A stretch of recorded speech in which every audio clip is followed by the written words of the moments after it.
Exactly as scripted. With multiple injuries to key players, they have been resilient, and the Nats find themselves on top of the NL East. The second half starts with another first-place team. That's the Los Angeles Dodgers. Jordan Zimmermann faces them in Game 1 of a big weekend series.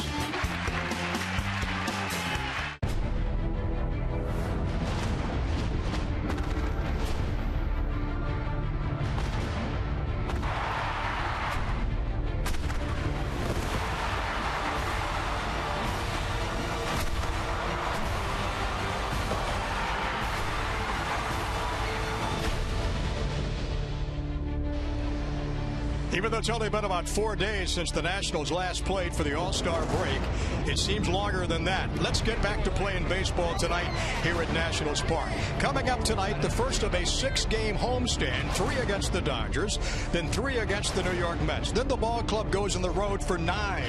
They'll be at Pittsburgh with a 53-35 record as of today. The Marlins will host the Nats. They're 38-51, and then back to the Mets again for 3, 47-42. But the focus tonight on this game, on this series, the biggest series in baseball for this weekend, believe me, is against the Los Angeles Dodgers. Johnny Holiday with FP Santangelo.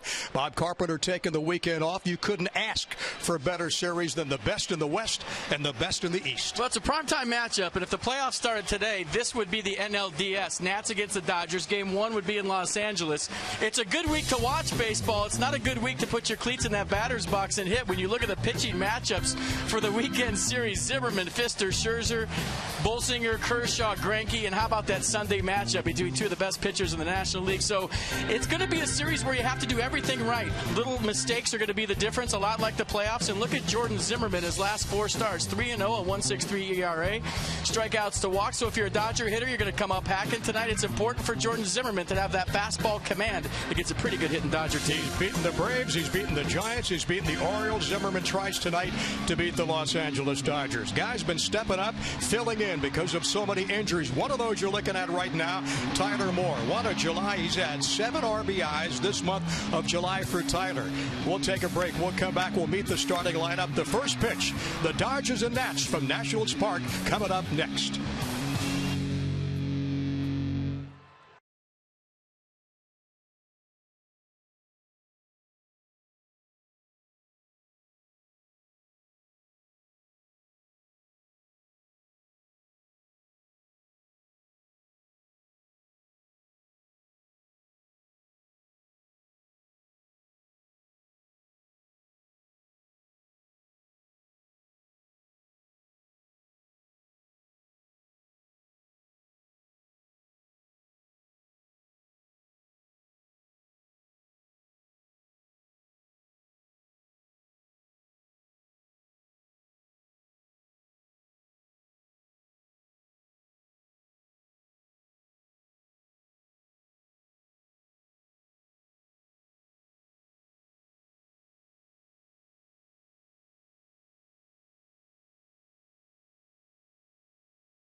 For the achiever in you by visitannapolis.org. Find the Chesapeake experience at visitannapolis.org and by your local BMW centers. At the Nationals Park tonight for the start of this first 3 games series against the Dodgers of the 6-game homestand. 83 degrees outside. This ought to be a packed house tonight to watch this first game. A great pitching matchup. Jordan Zimmermann against Mike Bolsinger. It gets even better as the weekend goes along. You better be at 60%. Let's take a look at the Dodgers starting lineup tonight. They'll lead it off with Jock Peterson. He was in the All-Star game. Howard Kendrick will be hitting second at second base. Then Justin Turner down at third. Adrian Gonzalez, another All-Star for the Dodgers. At first, Yasmani Grandal is the catcher.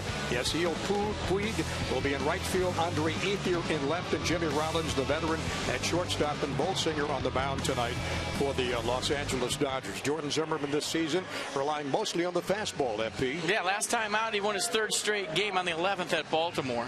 Went 5 innings, gave up 9 hits, 4 runs on those 9 hits, struck out 4, walked nobody, threw 95 pitches. So fastball command key for Jordan Zimmermann here tonight. Last time out against the Orioles, he was a little bit elevated with his fastball, and the curveball was as good as usual. And taking a look at the guys calling the game tonight, behind the plate will be Jim Wolf. Adrian Johnson down at first base. Bill Miller will be the umpire at second, and Doug Eddings will be the guy down at third base. Dodgers coming to town with a nice lead over the San Francisco Giants, 4.5 in the West. And the Nationals, couple of games up on the Mets in the East. You see the defense for the Nats. Robinson, Taylor Harper, the outfield. Desmond Escobar, left side. Espinoza Moore, right side. And Wilson Ramos behind the plate. Yeah, we're just about set to go. Bryce Harper, Max Scherzer, fresh from the All-Star game for the Nationals, and 5 Dodgers tonight in this ball game, all All-Stars. As Jock Peterson steps in, he was an All-Star. Had a heck of a home run derby in Cincinnati. Well, you're going to see one of 3 things with Peterson: a strikeout, a walk, or a homer. Over 50% of at-bats this year have ended that way. 107 strikeouts, 58 walks, 20 homers. And Jordan Zimmermann quickly gets behind in the count, 2 balls and no strikes. Peterson made his mark, a Dodger record of 39 home runs. And lost to Cincinnati favorite Todd Frazier in the finals of the home run derby. And the count's 2 balls and a strike to the leadoff batter, the center fielder for the Dodgers. Does not get cheated. And he will not cut down his swing with 2 strikes either. You're going to see a 3-0 hack every single time all weekend from Jock Peterson. Among the National League leaders in homers, on base percentage, slugging percentage. He does it all for the Dodgers. On the road, hitting .252 in 40 road games. And the count's even 2-2 to Jock Peterson. Howie Kendrick on deck, and then Justin Turner here at the top of the first. And that's fouled back out of play. 82 from Jordan Zimmermann. Not your typical 2-strike hack right there. I mean, he almost fell over in a 2-2 count. Watch this. Take a little out of your swing, Jock. And the 2-2. Just misses 3 balls and 2 strikes.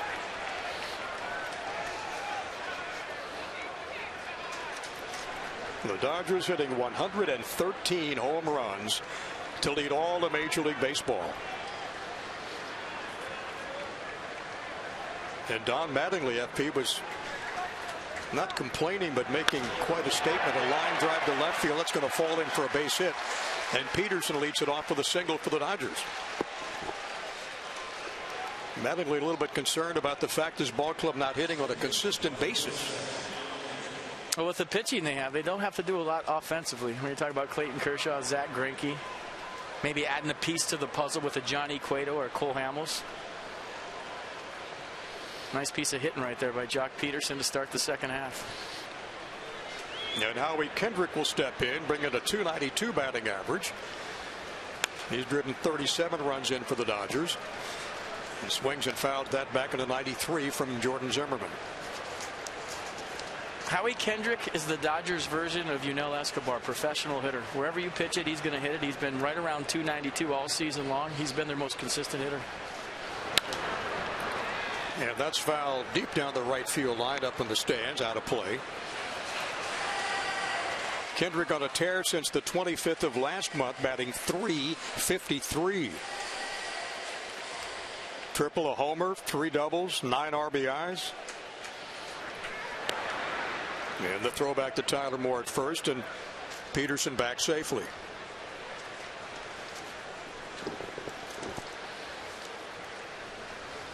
Dodgers at 48-40 coming in. And on the road, 4 games under 500, 18-22. Tapper in front of the plate. Zimmerman has a play, got to hurry to Moore, and he got him. And Peterson down to second. A nice play by Jordan Zimmerman. Howie Kendrick maybe got out of the box a little bit slow, but you're thinking swing and bunt right here. But watch Jordan, one of the better fielding pitchers in the league. Bare hand, right on the money. Good athletic play by the Nats pitcher. So there's one away here in the top of the first. Now the Dodger third baseman Justin Turner steps in. Turner with 11 home runs, a .308 batting average, and 39 driven in.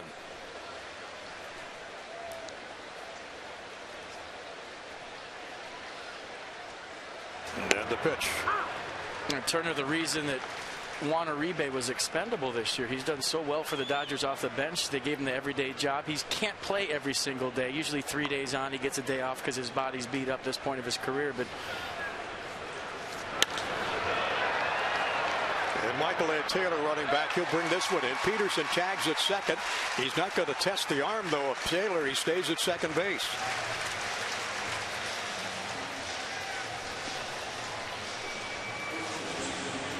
Check out the game notes. Jordan Zimmerman, 2.27 ERA, 2.81 run support at home this year. Dodgers lead the National League in home runs with 113. They'll make you work. They slug, they walk, they do it all on offense from a power standpoint. And check out the Nationals. They don't give up home runs in this ballpark. Fewest in the majors. And the guy that does the most damage for the Dodgers steps in right now, Adrian Gonzalez. 18 home runs, 55 RBIs, leads the ball club in both categories. And with 2 down, Zimmerman delivers. Inside corner for a strike. It's the first time I've seen Jordan Zimmerman do that ever. He came up out of his stretch and kind of looked back at Jock Peterson at second base as he started his delivery. Almost a hair like Johnny Cueto right there.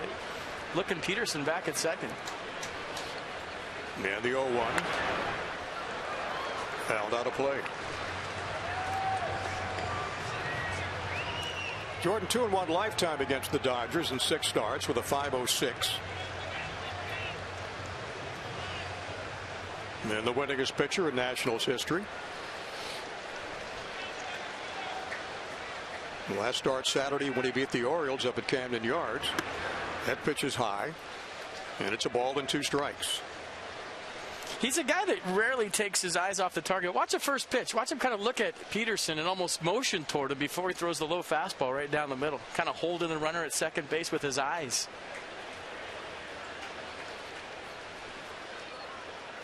Now you see Jordan shaking off Ramos. That ball fouled down the first baseline. And the count's a ball and 2 strikes with 2 down here at the top of the first. Pretty good career numbers, 291, 280, and 1,021 RBI. Professional hitter, too.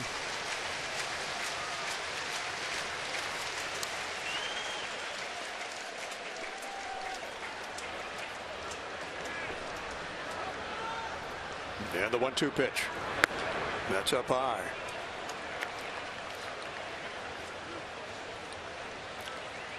Not a bad road average, batting average on the road at 282, a 276.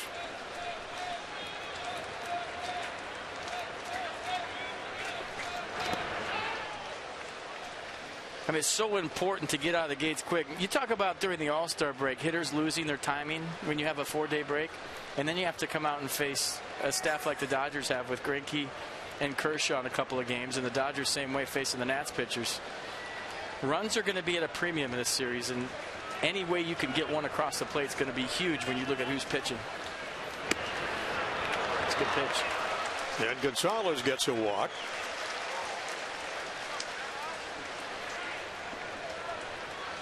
Yeah, that's the first given up by Jordan. Yeah, 3-2 slider. What a pitch track thing. Top of the zone. Good frame by Ramos. Zimmerman walking back to the dugout. He thought it was strike 3. Now the switch hitting Dodger catcher, Yasmani Grandal, will step in for the first time.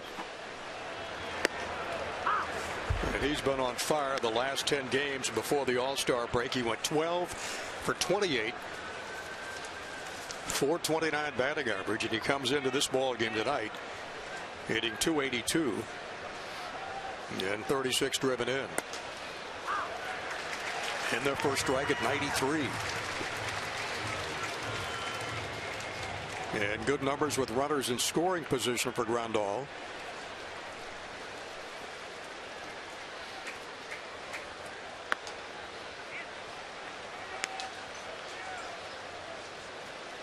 FP, after an All-Star break, you know, guys want to get away for a couple of days, but you just mentioned about things get a little bit out of sync when you have to come back and start playing after 4 days away. Can they pick up exactly where they left off before the All-Star break? It's different. Hard to do. Different for everybody. And Zimmerman strikes out the Dodger catcher with 2 on. They leave 2 on. No score as we head to the bottom of the first here in the first inning. Johnny Holiday with FP Santangelo. It's a scoreless ball game.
Inning here at Nats Park.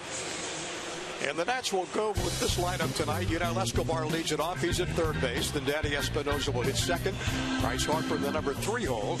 And Clint Robinson this month with a .290 average, .452 slugging percentage, and 6 runs in 9 games in that cleanup spot tonight. He's in left field. And Wilson Ramos, Ian Desmond, Tyler Moore at first, and Michael A. Taylor, followed by Jordan Zimmerman. You look at Mike Bolsinger taking the mound for the Dodgers. Fastball 87 miles an hour straight over the top. He'll cut the fastball primarily away to everybody. Curveball probably his best pitch. Got a 4.55 ERA and 6 starts since his last win on June 8th.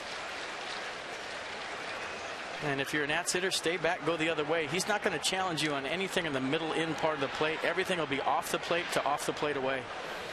Last win June 8th for Bolsinger. Last start July 10th against Milwaukee, went 6 innings, struck out 6, no decision. The Dodgers won that game 3-2. Gave up a couple of runs and 4 hits. And Escobar leads it off for the Nationals. And a swing and a miss. And the Dodgers shuffled the rotation. It's supposed to be Clayton Kershaw tonight, Greinke tomorrow, but because of both those guys pitching the All-Star game, Bolsinger gets the start here tonight. It'll be Kershaw tomorrow, Greinke on Sunday. How about Greinke giving up a leadoff home run to Mike Trout to start that game? Not a bad pitch either. Kershaw took the loss in the All-Star game. Escobar hitting .321, best average among all third basemen in Major League Baseball this year. And the Dodgers third baseman hitting .308, Justin Turner. 2 balls and a strike to the Nats leadoff batter. Espinosa will follow, then Bryce Harper. As baseball is back for the second half of the season. Off speed, a little swing and a miss. And it's 2-2. That's the curveball we're talking about. He throws it 37% of the time. When you talk to Dodgers people, when he gets behind in the count, that's when he uses it. 2-1 curveball right there. Good example. That breaking ball fouled out of play off to the right. And the count stays at 2-2. Nats as a team hitting .255 with 86 home runs. The Dodgers 3 points less at .252 with 113 homers.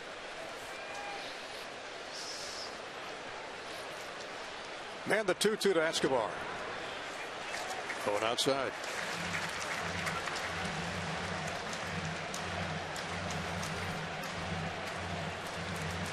Pretty good numbers at Nats Park. 333, 3 homers, 18 stakes.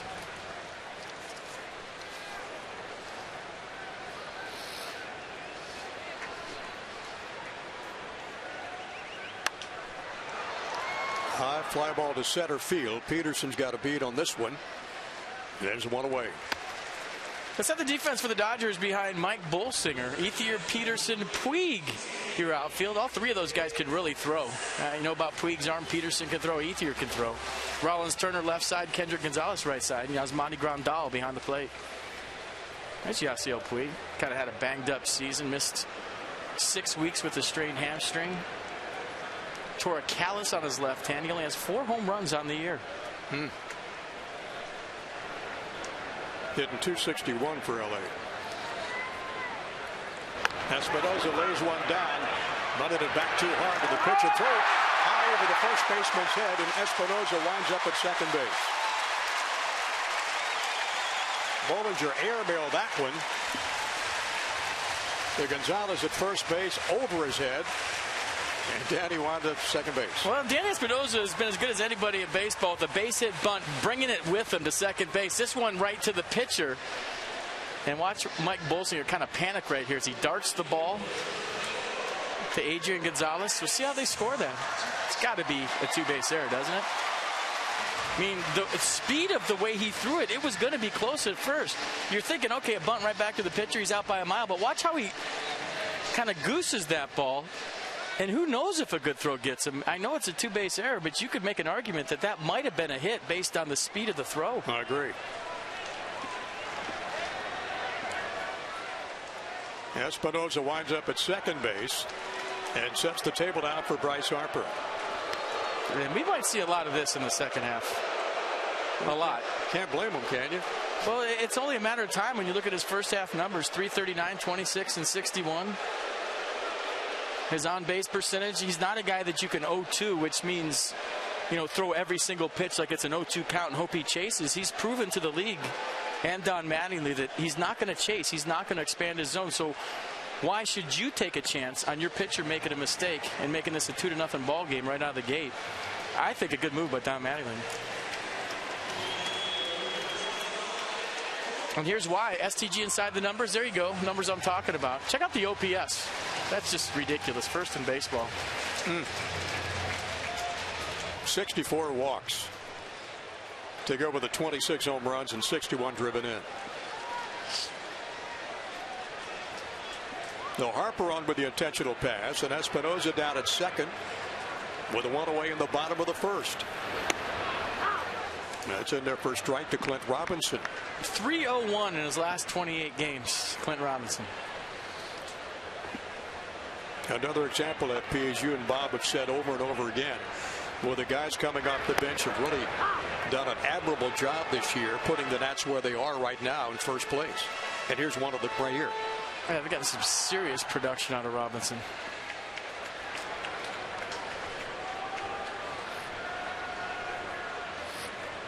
Man, the 0-2 pitch. That's way high.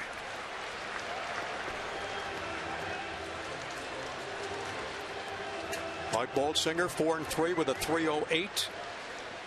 On the road, has yet to win a game. He's 0-1.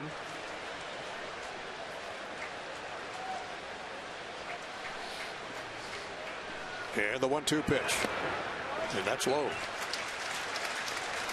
You know, when you have a guy on the mound that's a command guy, he's not overpowered. He's going to work corners of the plate.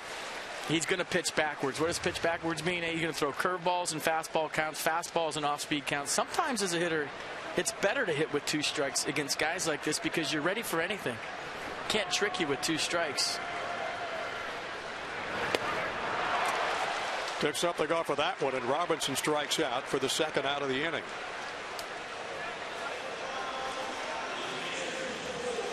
Mercedes-Benz on the pitch track. Curveball right here for Bolsinger. Kind of backdoors it. Never really came back. I think Robinson was expecting that to have a little bit of plate to it. It just didn't get there. So a quick conversation with the All-Star catcher. And for those of you that don't know what OPS means, it means on base percentage plus slugging. Nicely done.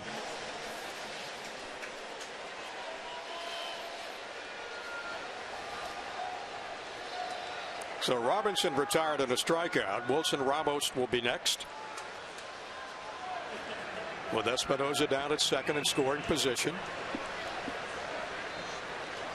And Harper, after being intentionally walked, with a lead off first. Wilson with a foul ball down the 3rd baseline.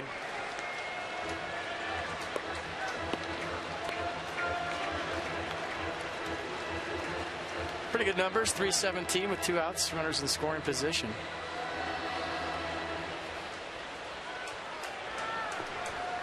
Best month for Bolsinger was back in May. He only gave up 3 runs the entire month. And Ramos trying to give the Nats a quick early lead. Swung and fouled off at the plate again.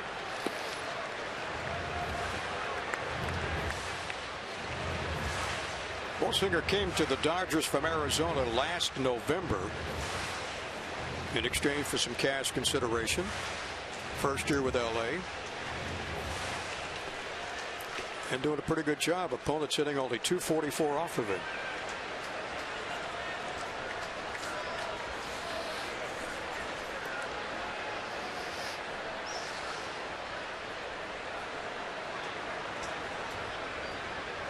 And the 0-2 pitch. And Bolsinger with the runner at scoring position strikes out Robinson and Ramos back to back. We go to the top of the 2nd. We are still scoreless.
That starts with the guys that take the bump in the 1st inning.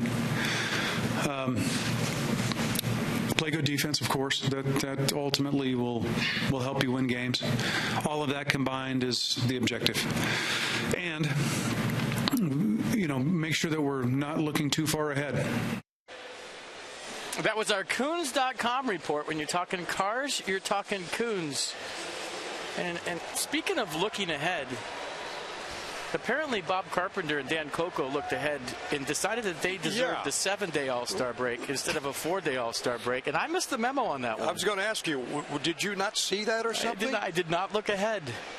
I'm listening to Matt Williams, the skipper of the Nationals, and not looking too far ahead. So, unlike the other two guys that are supposed to be here, I didn't look ahead. Listen to the skipper. But that's a danger for any ball club, isn't it, FP? High fly ball to right field. Harper drifting back and turned the wrong way, able to twist around and make a running catch before he hits the wall. Oh, my goodness. Puig almost got all of that one. But watch Bryce Harper get turned around and have the athletic ability to still make the play. So this ball's tailing off the bat of Puig. Bryce wanted to turn his back to the play, but he felt like opening his hips up to home plate was the better option. So that ball with a lot of slice to it, Bryce never took his eyes off the baseball. And I've been saying all year long that he deserves a Gold Glove in right field. And it's plays like that with the athletic ability and the adjustment he made on the fly, why he should win it. Well, Puig is retired. That brings Andre Ethier, the left fielder. 10 homers, 31 driven in. Ethier hitting .281. Jimmy Rollins is next. That's foul back out of play, and the count even at 1 ball and a strike. No score, top of the second here at Nats Park. First in the West and first in the East with a battle of 3 here over the weekend. And the Mets will be in town on Monday. There's a shot right back to Zimmerman. Wow. How about the defense in this inning for the Nats? And Jordan Zimmerman's life just flashed before his eyes. We know he's a good fielder, FP, but that's insane what he just did there. We'll give him a Gold Glove, too, while I'm handing him out. Look at this one. Whoa. Line drive right back at his face. Little protection mode. Look out. And a big-time hang with him for Andre Ethier on a great swing. Well, Puig and Ethier have hit the ball hard in the second inning, but nothing to account for it. And the veteran Jimmy Rollins. All of his career with the Phillies until this year. And not the kind of year he's looking to have. Only a .213 batting average. Been swinging better of late, using the whole field. He's a pull hitter left-handed, and sometimes he gets into too much pull mode where he's rolling over a lot of balls to second base. He's been working with Mark McGwire on going the other way. And a high pop. Escobar has this a quick 1-2-3 for the Dodgers here in the bottom of the top of the second. No score. We head to the bottom. And inning number 2.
Day 135 start against the Dodgers. That's presented by Think Geek. First 25,000 fans, you get an R2D2 can cooler, Nationals edition. For more details and to purchase tickets, go to nationals.com/Star Wars. Big day at the ballpark on Sunday. Scoreless, we head to the bottom of the second here at Nats Park.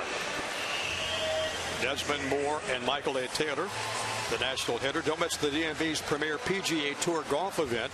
That's the Quicken Loans National. Join host Tiger Woods July 28th through August the 2nd at Robert Trent Jones Golf Club.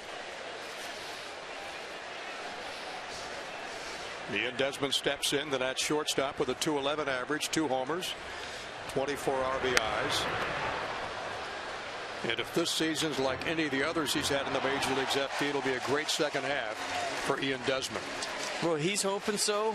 His skipper's hoping so. Nats fans hoping so, because they need this guy if they want to win a World Series. And I agree with you. I think you have said over and over again, bouncing ball to short. Rollins across to Gonzalez. There's one down. Nobody gives more to a ball club with all the components than Ian Desmond. This takes a couple of games to really get cooking and get going. Well, maybe the All-Star break could be a reset. Get away from the game for a couple of days, sure. Relax, enjoy your family, and get back at it. Tyler Moore with a .224 batting average will face Mike Bolsinger for the first time. Michael A. Taylor on deck, and then Jordan Zimmerman.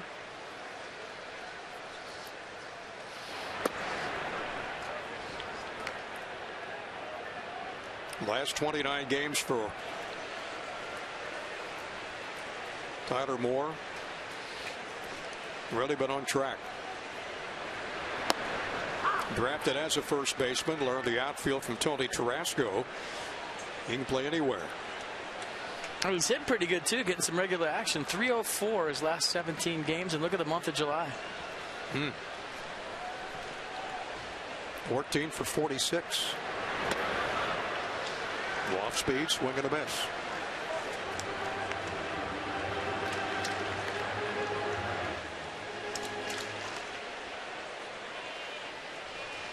And the count's 1-2 strikes to Tyler Moore at first base tonight.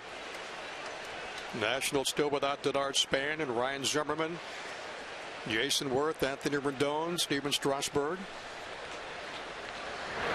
That's a pretty good trade deadline move for Mike Rizzo, isn't it? You don't have to give up any prospects, and you're getting Denard Span, Anthony Rendon, Jason Worth, Ryan Zimmerman, and Steven Strasburg. If that's not the biggest blockbuster deal out there, I don't know what is. Doesn't cost you a dime. Doesn't cost you a dime, and you're getting a bunch of all-stars basically back. There's a bouncing ball to Rollins again at short. And Gonzalez, nice scoop at first base, and there's 2 down. Well, it wouldn't be a broadcast if we didn't show you some injury updates. We can talk about Rendon and Zimmer. They're close to beginning a minor league rehab start. Jason Worth already started his. Anthony Rendon and Ryan Zimmerman have to pass a few tests, base running, baseball activities, full speed stuff. Steven Strasburg threw off flat ground with no complaints. And I think Jason Worth went 1 for 2 in his first rehab assignment, so getting there. And you just have to like Matt Williams' chances with all those guys in the lineup. Even though the Mets are still nipping at their heels and look like they're not going to go anywhere, they get healthy, look out. No, Michael A. Taylor, the .246 average, up for the first time. And a high pop. Rollins will call everybody else off, and he'll take it. The side is retired. So after 2 at Nationals Park, still scoreless.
to joke with each other. You have to have a good time. You have to keep it light. And Jimmy Rollins, watch how this inning ends. He's calling it. I got it. Howie Kendrick over on his side. So what does Jimmy Rollins do? I'm going to mark my territory here and say, look, you stay on this side. You're the second baseman, and I'm the shortstop, and I'll take the balls on my side of the field. They're still laughing about it down in the dugout. So Jimmy Rollins drawn a line in the sand. That's great. In first place, everything's fun, folks. Good stuff, guys. Good catch. There's the line. Drawing the line right here. Howie, I've told you many times, you stay on that side. If I'm Howie Kendrick, I just say, hey, all the shifts we do, I have no idea where to play and where to stand anymore, because half the time I'm on the left side, half the time I'm playing right field. I don't know. Guys having fun. I love it. Certainly keeping it loose in that Dodger dugout, that's for sure. Still talking about it. Stay on your lane. Stay in your lane. Yeah, Mike Bolsinger has one hit in 26 at-bats. That was a double. And Zimmerman starts him out with a strike. And a fastball for strike two. Then we go back to the top of the Dodger order. Jock Peterson, Howie Kendrick, and Justin Kerner if needed. No score, top of the third at Nationals Park. Last year, the ball club met 6 times for the Dodgers, winning 4 of those. Looked like Mike Bolsinger said, I'll take this one, Mr. Wolf. Can you please give me this one? Little run back action. Good frame by Wilson Ramos. Thank you very much, and see you next time.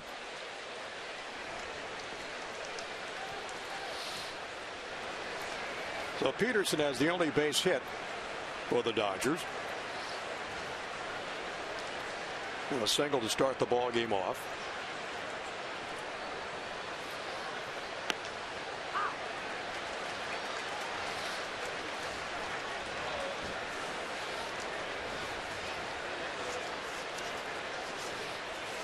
And the 0-1 swing and a miss. He does not get cheated. The first time I've seen Jock Peterson this year, other than the highlights, and he is leaving nothing in the bag. Trying to hit this one 4 million feet. Head kind of came out of there. Sort of. He made the adjustment with 2 strikes last time. Shot a line drive to left, 1 for 1. Jordan Zimmerman 0-2 counts and 5 of the first 10 Dodger batters he's faced. And still allowed only 1 base hit. That was to Peterson. Who, by the way, is one of the best defensive center fielders in the National League as well. He can really go get him, cover a lot of ground, got a great arm. FP you talked about was swinging out of his cleats. He had a 487-foot home run in that home run derby. Not this time. He strikes out. That's 3 for Jordan Zimmerman. Yeah, and the new format getting rave reviews with the clock. And I like the adjustment from 5 minutes to 4 minutes. And the drama as you see Peterson strike out on the slider from Jordan Zimmerman. Right over the top. Spun him into a circle. He has been known to strike out 108 times this year. No, but 2 down and nobody on. The Dodgers second baseman Howie Kendrick.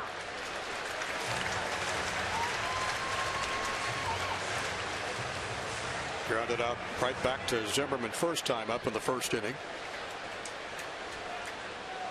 And Jordan delivers. Shot to Tyler Moore, and it's a 1-2-3. Top of the third for the Dodgers.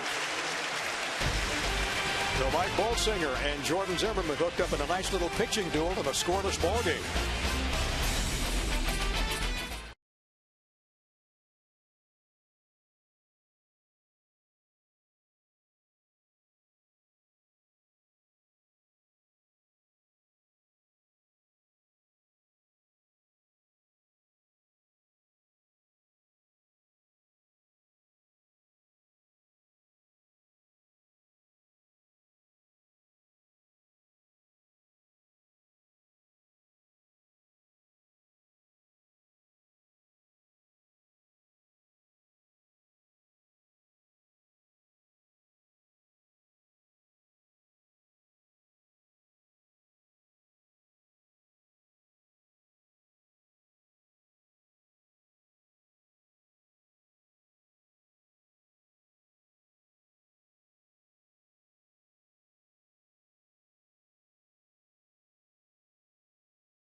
Then the Mets come to town July 20th through the 22nd. That's a key matchup.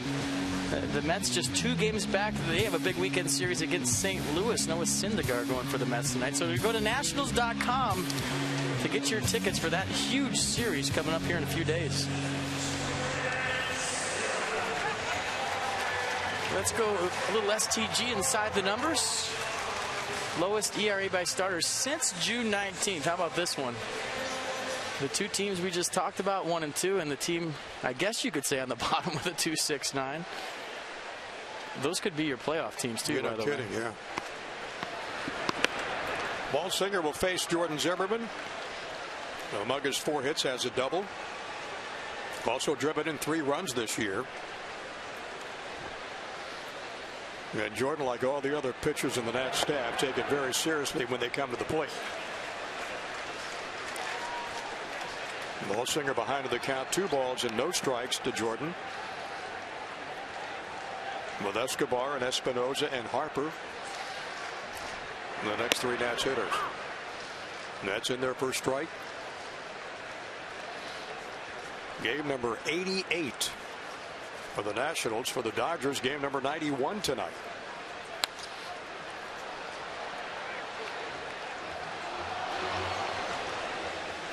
Outfield playing Jordan rather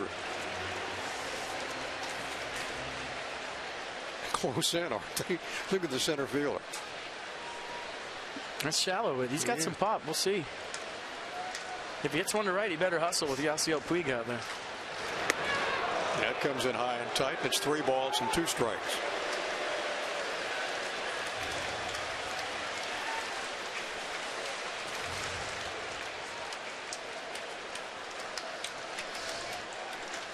And the 3-2 pitch. That's fouled out of play. Down the right side.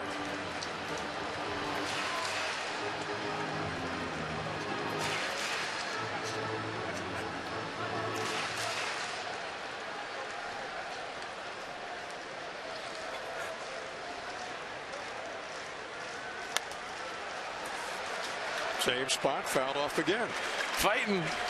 Surely is.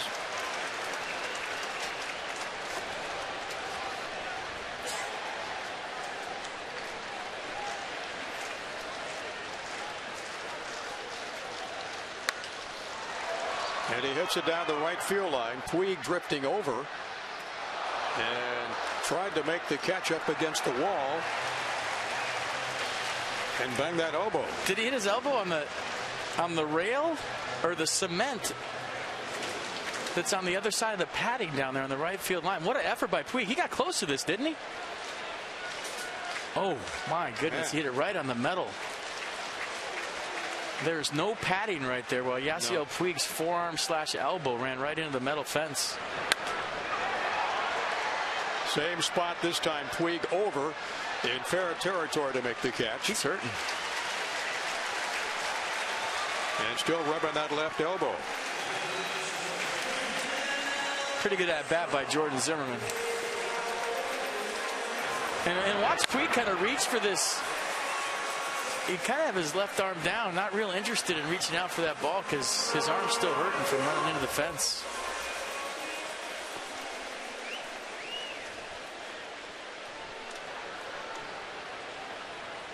And still stinging from that blow to the fence.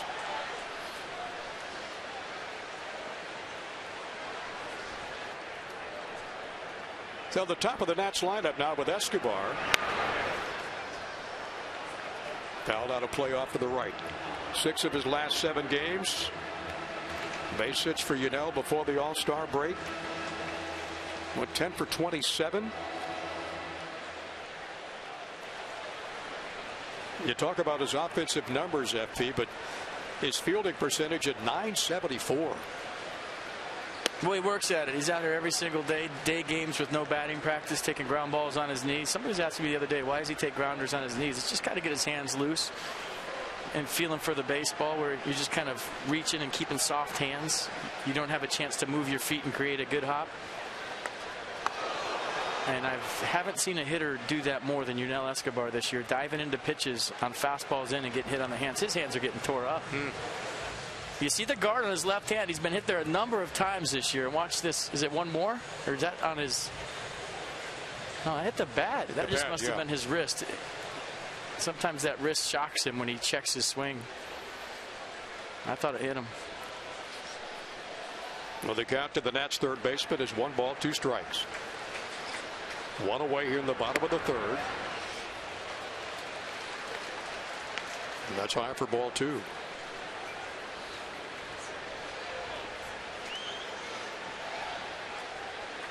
Yanel has 4 home runs for the season. Last one against Pittsburgh on the 21st of June. A shot down the third baseline. That's foul. Fair.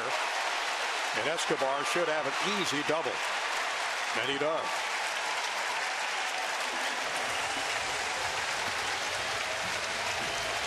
Yeah, 13th double of the year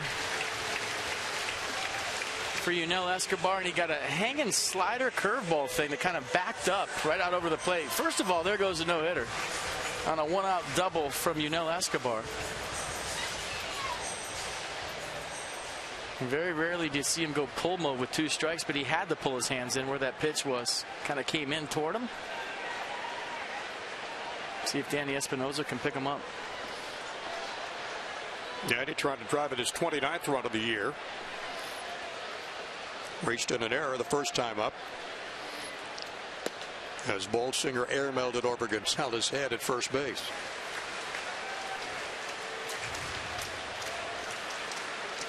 And boy, FP, how valuable has Danny Espinosa been this year? Well, we've talked about it a lot. He's been the sneaky MVP.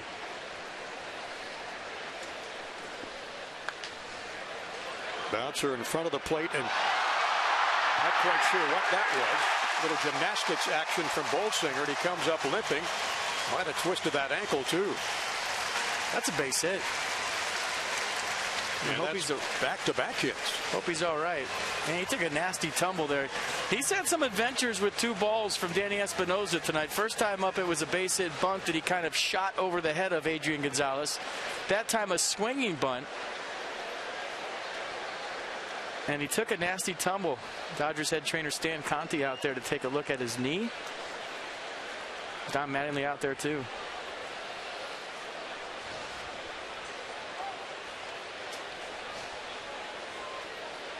He's checking out the knee, the left knee. Most likely have to make a couple of tosses, won't he? Maybe. See if he can put pressure on that left knee. Maybe.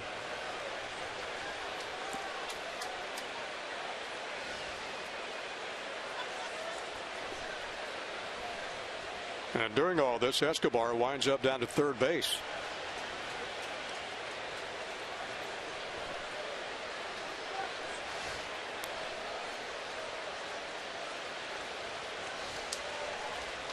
You could almost read Stan Conti's lips. He said, "Did you feel it pop?" He shook his head no, I think. And he shook his head no. Yeah. You feel it turn?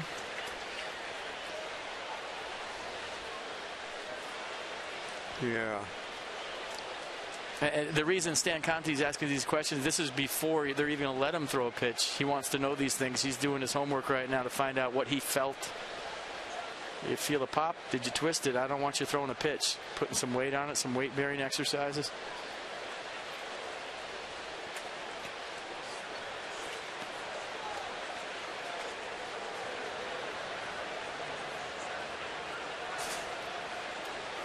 Yeah, it's still no decision.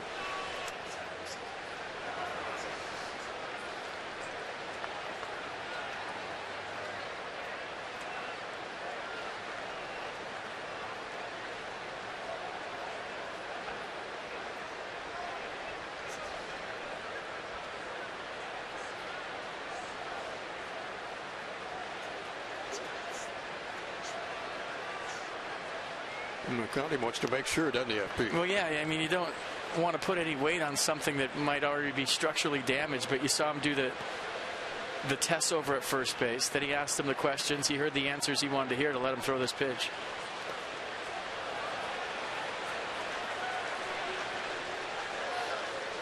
And to me, it looked like he just kind of caught his cleat. Like his cleat dug in a little bit too far when he reached down for the ground ball. When his cleat dug in, that's when he lost his balance and fell forward and did the tumble. And Danny Espinosa with one of his best hits this year.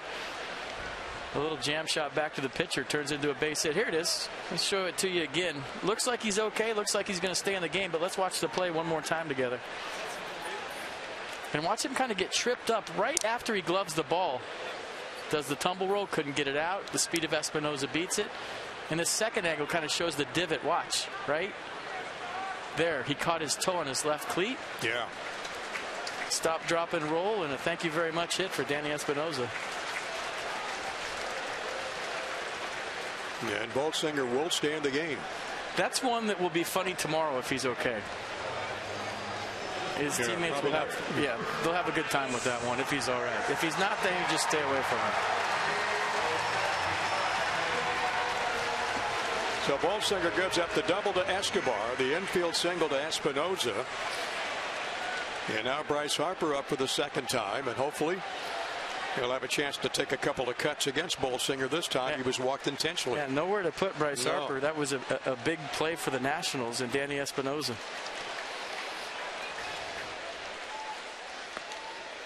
That ball sails high.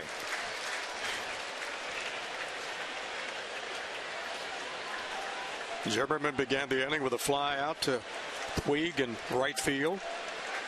And the Nats have runners on the corners. No score. Bottom of the third.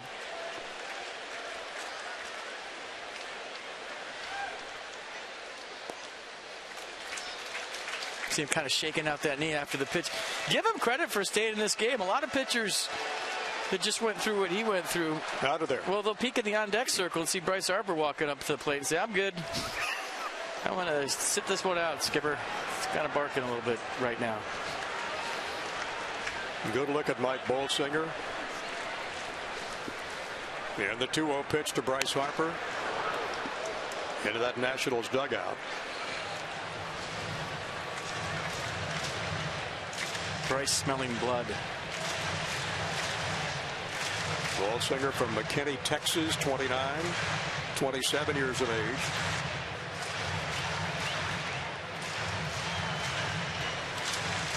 And the first year with the Dodgers.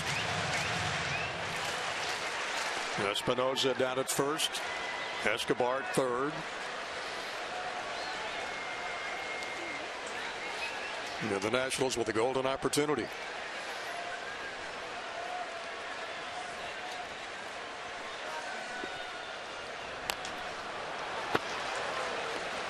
And the count goes to 2-2. So that's a big miss by Bolsinger right now. Whatever's going on with his landing leg, the command isn't there. You saw where Yasmani Grandal was setting up. He was setting up off the plate away. They wanted a backdoor slider right there. He pulled it all the way across the plate to the inner half to where it was actually a ball inside. And Grandal wanted it off the plate outside.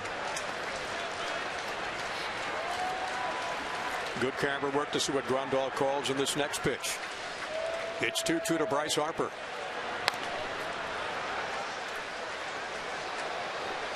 And they're trying to keep the ball down. They want a ground ball. Bryce Harper wants a fly ball, and that's the battle you're seeing. Bryce runners in scoring position, .338 average. He's knocked in 35. And he's hit 5 home runs. He's not on the at-bat. You see everything down and in to Bryce Harper right in that area.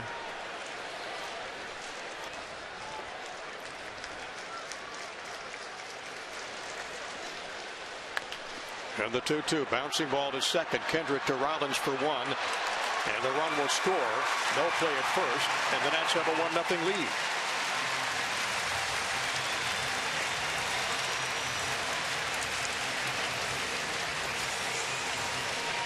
That's how you drive in 100. Take them when they're there. Yep, number 62 for Bryce Harper. Yeah, 62nd RBI, put the ball in play. Good things will happen, and the Nats take the 1-0 lead.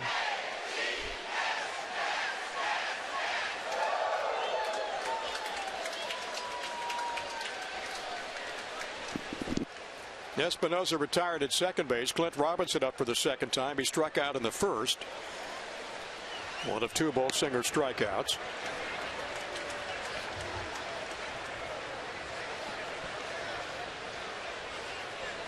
Robinson in 273, 4 home runs, 15 driven in, 25 runs scored.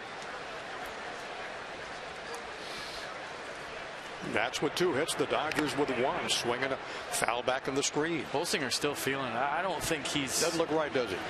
I think he'll stay in this game much longer. The way he walked off the mound after that one, his knee is not right. He's kind of gathering himself right now, and he's wondering if he should stay in. You can just tell. And looking at the Dodger bullpen, still no activity out there yet. And a good look at Clint Robinson.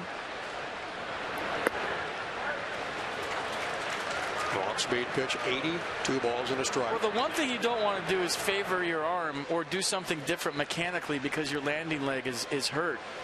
So while he's thinking about the pain in his knee, there's a million other things that go wrong where you can hurt your arm right now. I'm sure that's what Don Mattingly's checking for in the Dodgers dugout.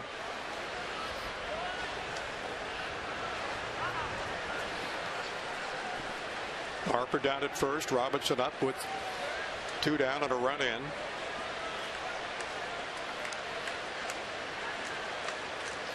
And the Nats have a 1-0 lead in this game.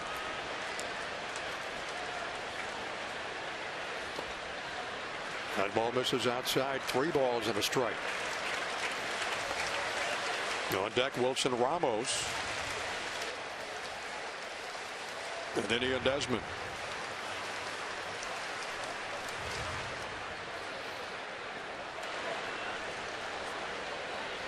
Ramos struck out in the first after Robinson went down.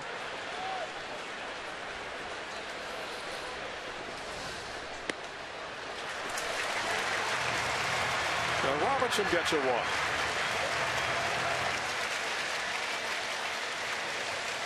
Let's go inside the numbers again with STG. How's the Buffalo looking?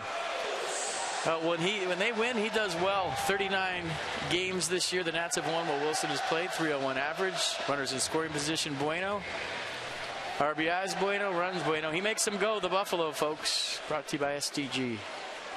Magnasoli's catcher's got 38 driven in this year. Get a chance to make that 39 now with a runner down at second and Bryce Harper.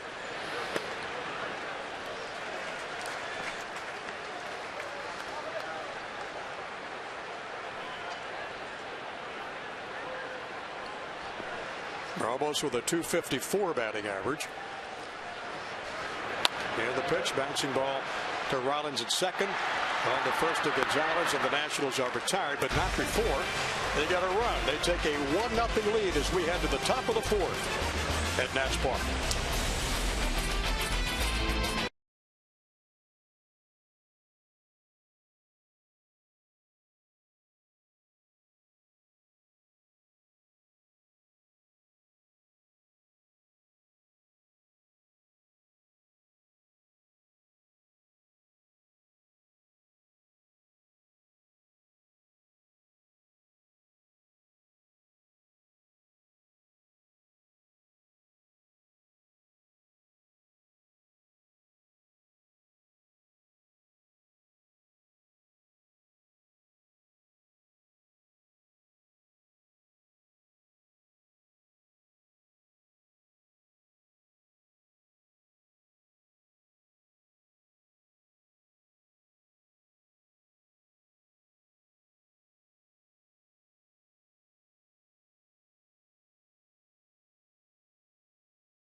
Forces and their families for over 80 years. Navy Federal Credit Union. Thank you, folks, for everything you do. You guys are the true heroes. Yeah, can't thank them enough, can you? For all they do. Home and abroad. Dodgers no run and 1 hit so far, and the Nationals a run and 2 hits. Back-to-back in that 3rd inning from Escobar and Espinosa, resulting in Escobar scoring the Nats' first run of the night, giving Jordan Zimmermann a 1-0 lead. Bolsinger 29 pitches that 3rd inning, compared to 9 the one before and 20 in the 1st inning. So it's Justin Turner to lead it off for the Dodgers. Adrian Gonzalez, then Yasmani Grandal. Turner first time up, flew out to Michael A. Taylor in center field.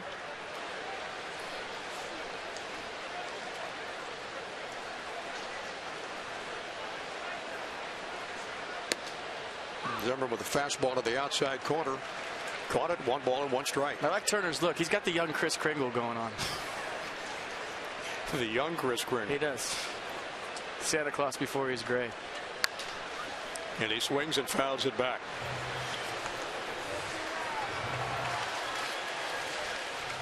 Love the way he plays. This guy plays hard every single day, brings it.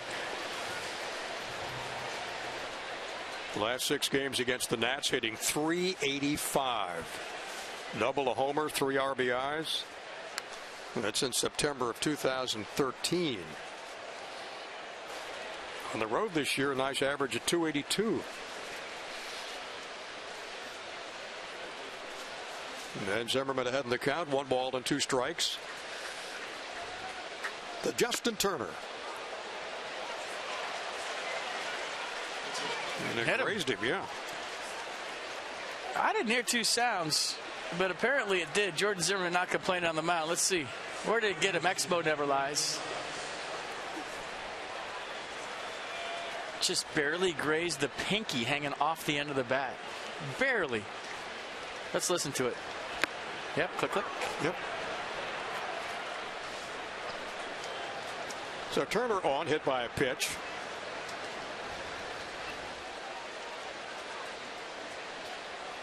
The only less painful hit by a pitch is the one where your jersey's baggy and it just clips your jersey and doesn't hit any part of your body. But that, I mean, that barely grazed him. Of course, now he has a full cast on his left hand.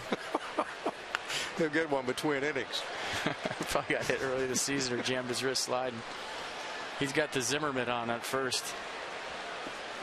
The Bryce Harper oven glove. Adrian Gonzalez walked his first time up. There it is. Yeah. Covering that little finger that got hit. Swinging a long drive to right field. That's going to be way up, and it's gone. 2-run homer for Adrian Gonzalez. That's number 19.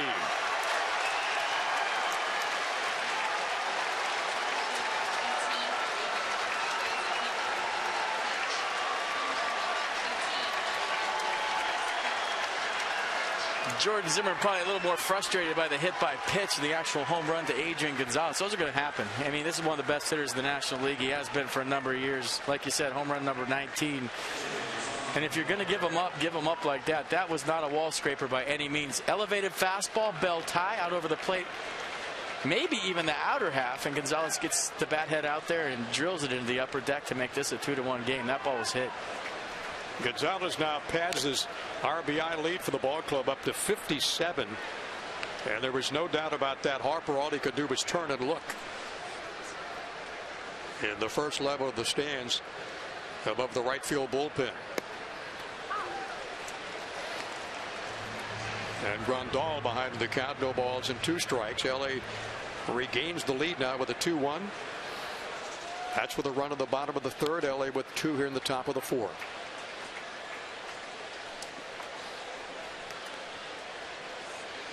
Grandal struck out his first time up. I mean, when you're looking at this lineup, Peterson, Turner, Gonzalez, Grandal, Puig, these guys don't get cheated.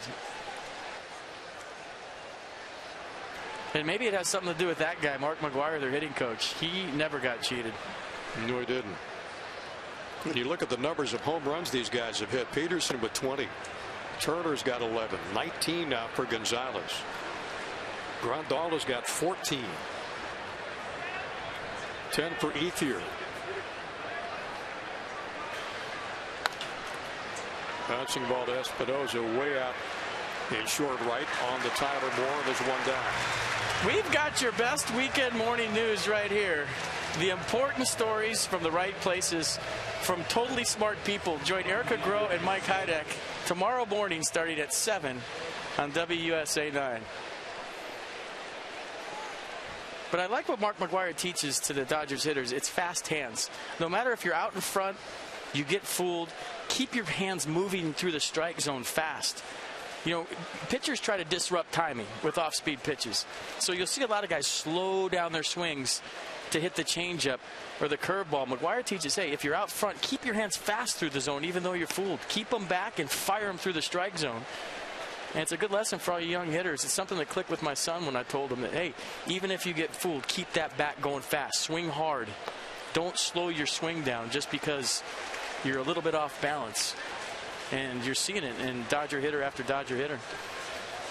Fast hands. And a pretty good teacher. 583 home runs for Mark McGwire in his career. Used to watch him. I would listen. His batting practice is... Everyone talks about Giancarlo Stanton's batting practice, and it's impressive. But when he hit, and I mean, it was... Other teams would stop and just... We used to yell at him, how about a bunt? Mix in a bunt. How about a hit and run? His batting practices used to be impressive, but he doesn't take them on the field anymore. No. And it's working. Ground ball up the middle, and Puig is on with a base hit. And that's the Dodgers' third of the night. No stride, right back up the middle. Good effort by Ian Desmond. Nice swing by Yasiel Puig. Just past Desmond because it was hit hard.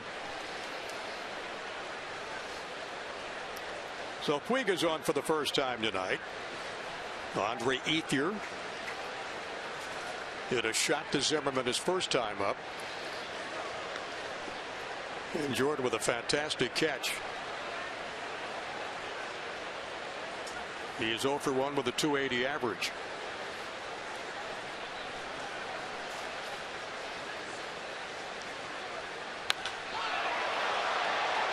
Another shot to right center. Michael A. Taylor is back to the warning track and hauls it in.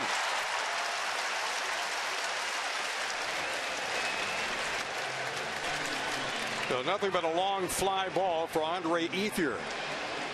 Had to go a long way. It's a warm night here at Nats Park. There's humidity and the ball is carrying you. Look at the grass. That's from the Michael A. Taylor Swift concert. And he goes all the way back to the wall and makes a nice play. Taylor Swift on that play. I dropped the mic and I'm done. That's it. I'm out of here. That was maybe the worst line in broadcasting history. Ever. I might go along with it. And give John Turnauer some credit. He did a nice job getting this place back in shape after a couple concerts. I mean, this is his baby. This is his house. And when concerts come in here, it's fun for the fans and it makes a lot of money. But imagine if somebody put a stage on your lawn that you take care of and you take pride in. So they did a heck of a job getting this place ready after the All-Star break. Another line drive to center. Michael A. Taylor on the run, holds it in. Swift. Right there in Taylor Swift territory. The Dodgers have a 2-1 lead over the Nationals.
You see Silent Cal out in the league. By the way, I like Calvin Coolidge, just for the record. And that is Ant-Man right there.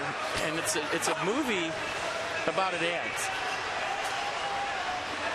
And here comes Ant-Man down the stretch with Abe. I think Abe gets the win here. His 13th of the year. Bill's second with 11. But Honest Abe taking the first president's race out of the All-Star break, beating Ant-Man. As it should be. Yes. Yeah. It's time for you to tweet your strongest fan photo using hashtag #NatsCouchCam. Do it with a straight face. I'm Go trying ahead. to hold it together with that, man. It's just not working. And you just might see yourself in an upcoming broadcast that's brought to you by T-Mobile. And they are the best. Some Nata dudes checking it out. They could take Ant-Man. I'm telling you, they could. Ian Desmond leads it off against Mike Bolsinger, still out there after twisted his knee or just below his knee. So it's Desmond, Tyler Moore, and Michael A. Taylor to face the right-hander in the Nats' bottom half of the fourth inning, trailing at 2-1.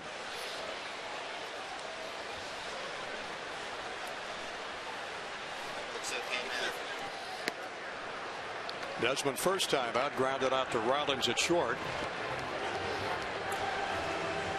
In fact, that second inning was all Jimmy Rollins. A couple of ground outs, one by Desmond, one by Moore, and a Michael A. Taylor pop to Jimmy Rollins.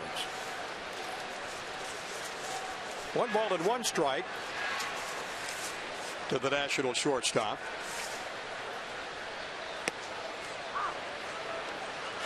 Breaking ball in there for a strike. Give Bolsinger credit for chiefing this out. It didn't look like he was long for this game. Had command troubles after he tumbled and Danny Espinosa swinging bunt, and he's staying in there. That's not where he wants his curveball, though. Gonzalez back in foul territory. Got a beat on it and hauls it in for the out.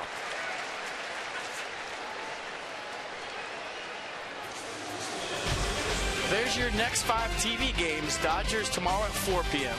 Then Greinke versus Scherzer on Sunday 1:30. That's Star Wars Day at the ballpark. And then the Mets. 7-7 and 12:30 start on Wednesday. And Nats Extra before and after each game.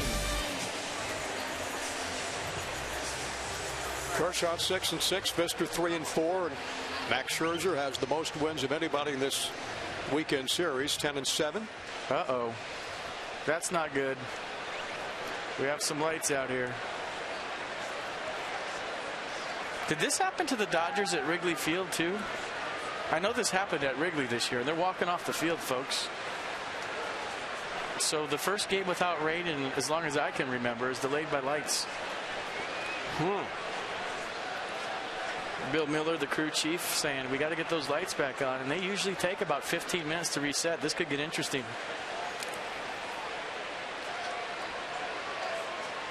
But I'm blaming it on Taylor Swift. So immediately the crew at Nationals Park goes to work trying to find out what the trouble was, or trouble is. And it's down above the third baseline in the bank of lights off to our left. And that's a good shot right there, FP. You can see what's out. And it's noticeably more dim. I don't know if you can see it at home, but I mean, from where we're sitting, it went from major league lighting to minor league lighting in a hurry. This is what it's like at an A-ball game. See the bank right there. So with a 2-1 Dodger lead here in the top or bottom of the fourth inning. Not a rain delay, a light delay. Bill Miller, Doug Eddings, Jim Wolf, Adrian Johnson, the guys working the game tonight. Conferring. Nats in their dugout, Dodgers in their dugout.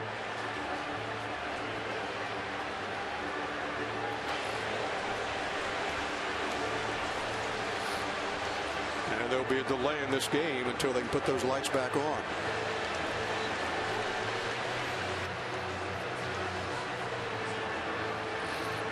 Ever involved in a game like that, FP, in a ball game with the lights gone? Probably. I can't remember.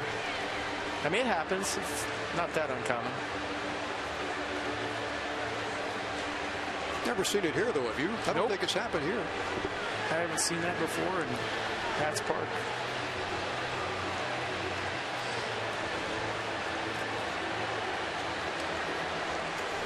Meanwhile, let's get some promos in.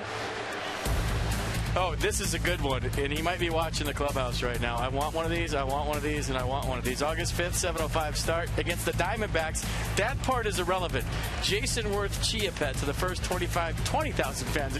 Not make it 25. What the heck? Sure. So you water it and watch it grow.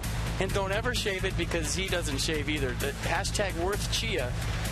Go to nationals.com. I saw one the Nats put on Instagram. It is fantastic. It's a full-grown, full-blown Jason Worth Chia. First 20,000, 25, give or take 5,000, gets those. Yeah, you get one if you get here early. How about that? Yeah, there you can see above the third base dugout. That bank of lights is out. All four banks. How about some more on Jason Worth? He's probably not watching the clubhouse because he had a rehab start today. PNC Bank for the Achiever and you. Last night, 1 for 2. Strikeout in 3 innings. Didn't have to put the strikeout up there. Jeez. And a fractured wrist on May 15th, but he's getting close tonight, 0 for 2. Results irrelevant. It's how his wrist feels coming out of that thing. And we can't wait to see him play, especially if you're watching the clubhouse. Can't wait, Jason. And nobody's more frustrated than Jason Worth not to be able to play. And we're going to hang out with you folks and figure this whole thing out. Jordan Zimmerman might have to go throw in the bullpen. We'll see. Stay loose. Clint Robinson all shaved up on the All-Star break. Remember, the last thing that Bolsinger needs, he's battled back from what appeared to be a twisted knee to stay in this game. Now the lights go out on him.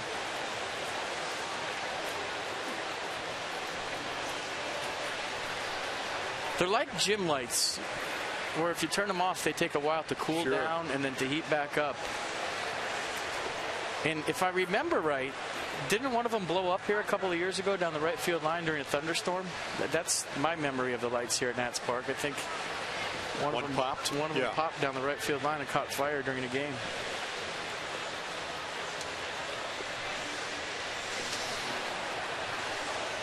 Well, while they attend to the lights and try to get things going here, the ball game in a little delay because of light failure down above the third base dugout. So FP and I will step away for a couple of moments. We'll be back with a Dodger lead of 2-1 over the Nationals.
Above and beyond by Airlines for America, where airplanes land, opportunity takes off. And by Southpaw, in theaters everywhere July 24th. Welcome back, everybody, to Nationals Park. Johnny Holiday and FP Santangelo. Bob's got a couple of days off. That's the summary of what we've seen so far. Dodgers 2 runs, 3 hits, and an error. The Nationals 1 run, 2 hits, no errors. Escobar a 1 for 2 night with a double. The run scored. Jordan Zimmerman's gone 4, given up a walk, 3 strikeouts, 63 pitches. But the big blow of the ball game tonight's been that 2-run shot. Home run number 19 for Adrian Gonzalez, and also a walk for Gonzalez. Welcome in. We have a little problem with the lights tonight. They're trying to get them fixed, and as soon as they do, that way, we'll go down to the field. We'll continue play this way. Yeah, that's what we'll do. As soon as the lights come on, we're going to play baseball. And it's just, stuff like this happens in every ballpark. Sure. Right? You're so excited for this weekend series. Like I said in the open tonight, if the playoffs started today, it would be Dodgers Nats. That would be the NLDS. Game 1 would be in Los Angeles. So you kind of get the sneak peek of what might happen, although, October a long ways away, and we got a long way to go with the second half just starting. But how cool would that be? East Coast versus West Coast, Nats, Dodgers. I would be all in on that being the first round. The best in the East, the best in the West, and we got a great crowd on hand tonight for this first game. And of course, it gets better as the weekend goes along, topped off with Scherzer pitching on Sunday. Adrian Gonzalez tonight, how do you keep him in the ballpark, FP? Well, it's tough. He's a good hitter. He's going to hit mistakes. He's a good mistake hitter. It's time for Yellowwood's bringing the lumber, pressure-treated pine, and there's some pressure-treated pine right there. Just an elevated fastball. The location was where they wanted. They wanted it outside. And it was up, but he was ready for it. And an upper deck shot off the bat of Adrian Gonzalez makes this a 2-1 ball game, and that's where we're at. 2-1, hit speed 101 miles an hour. 19 home runs and 57 driven in now for Gonzalez, who leads the Dodgers in both of those categories. They're a good hitting ball club, and as you've seen at home so far in this game, they don't get cheated. This is a ball club that comes up there swinging from their heels from 1 to 9. Even the pitchers, Clayton Kershaw, a good hitting pitcher. Zach Greinke, a very good hitting pitcher. So, they have good hitters all throughout their lineup, and that's why they're in first place by 4 games. They're a good ball club. Nationals can't wait till some of the guys who've been injured get back with the ball club. One of those, Ryan Zimmerman, getting very, very close to coming back to the ball club. There he is right there in the Nats dugout tonight. Getting close to starting his rehab assignment. Has to pass a few more tests, some full speed stuff like running the bases, some baseball activities, then ship him out probably to Potomac for a few games, get him locked and loaded, get him back. But like I said earlier, you get Denard Span, Jason Worth, Ryan Zimmerman. It's bad when you can't remember all this. Anthony Rendon, yeah, that guy, he's okay. And then Steven Strasburg back. My goodness, you talk about deadline deals without giving up one prospect. If they get healthy and in sync, they should run away with the National League East, and I don't think that's too bold a statement on my part. And the Nationals with 48 wins already this season as we head to the second half of the season have done it with a magnificent job, I think, by Matt Williams of managing the ball club and plugging in the spots where the guys have gone down, and you're next and the next guy up does the job, and thus they're in first place and lead the Mets by a couple of games. Well, they've pitched. Yeah. And they've played decent defense. But everybody looking for the storyline of the first half, the obvious one is Bryce Harper and Max Scherzer, the bench, and the way they've contributed, whether it's Danny Espinosa, Clint Robinson, Tyler Moore, Dan Ugla. They've just done a great job of plugging gaps and plugging holes, and that's what good teams do. There's going to be injuries throughout the course of a season, and how does your bench respond? Well, the Nats, in my book, get an A+ from their bench for the first half. We are seeing 5 All-Stars from the Dodgers in this game tonight. 2 from the Nationals. Max Scherzer, of course, went to Cincinnati. There's the numbers. The Nats lead the Mets by 2, the Braves by 7, the Marlins by 11, and the Phillies by 21.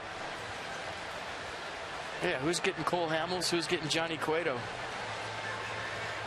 And you wonder what the Mets are going to do. Only 2 games back of the Nationals at the break. They have to be excited in New York about where they're at. And the lights are still out.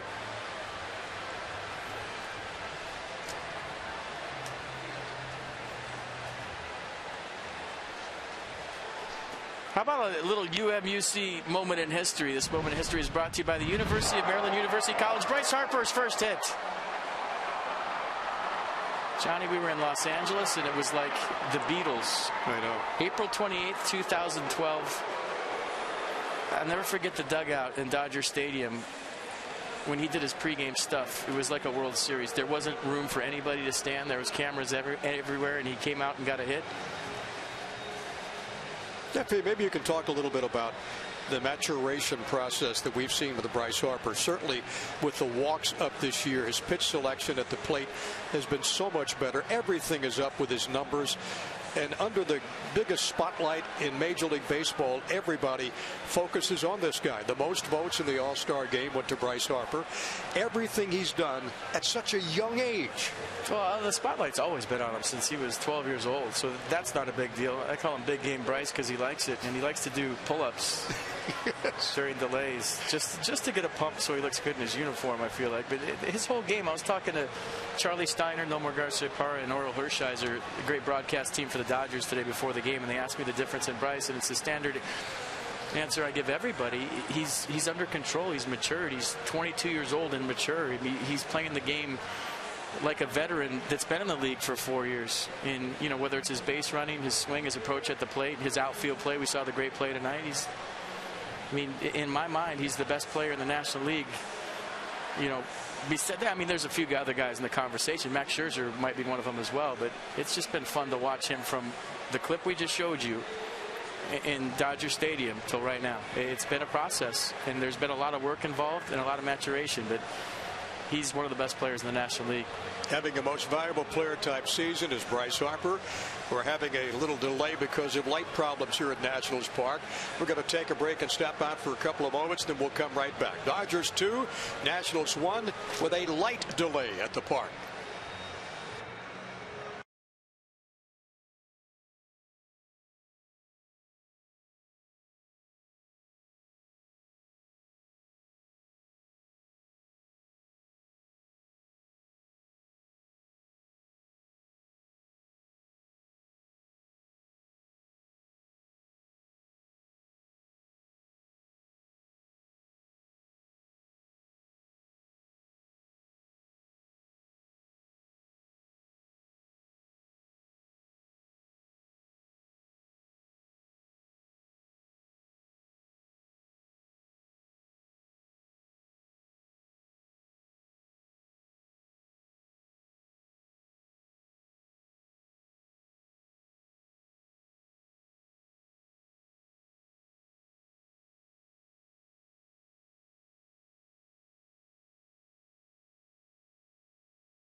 About 16, 17 minutes ago, and they are working feverishly to get them repaired. And I'm turning them on with the telestrator right now. Look at this. Okay, go ahead. Check it out. See your masterful work. They're coming on, folks. There you go. Here they come. Nicely done. That's solid right there. Look, they're good. Let's play. Yeah. If only that was true. They're out. There's the real picture, right? Forget it.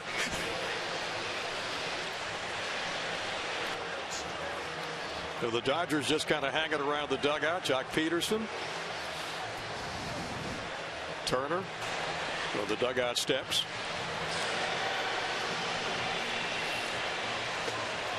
And somewhere in the there's Bryce Harper. Bryce said he had a great time at the All-Star game, just taking in the whole atmosphere, watching the greats being introduced, Willie Mays and Sandy Koufax, and what a moment that was. Max Scherzer not available to pitch because he had pitched earlier against the Orioles. Felt the same way. Just being there and soaking it in. How about some NL records, the best records in the league?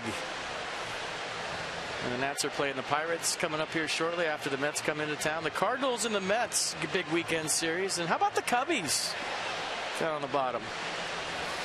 Well, tonight Jordan Zimmerman going after another win. He's won his last 3 before the All-Star breaks. Been on his game tonight, except for that one pitch to Gonzalez. Yeah, curveball's been good. Fastball command much better than his previous start in Baltimore, and you got the comebacker right there showing the leather. The Nats have 2 or 3 pitchers that can win a Gold Glove, by the way. Doug Fister, Jordan Zimmermann, Max Scherzer. They all field their positions very well, and you could make an argument for all of them to win a Gold Glove someday.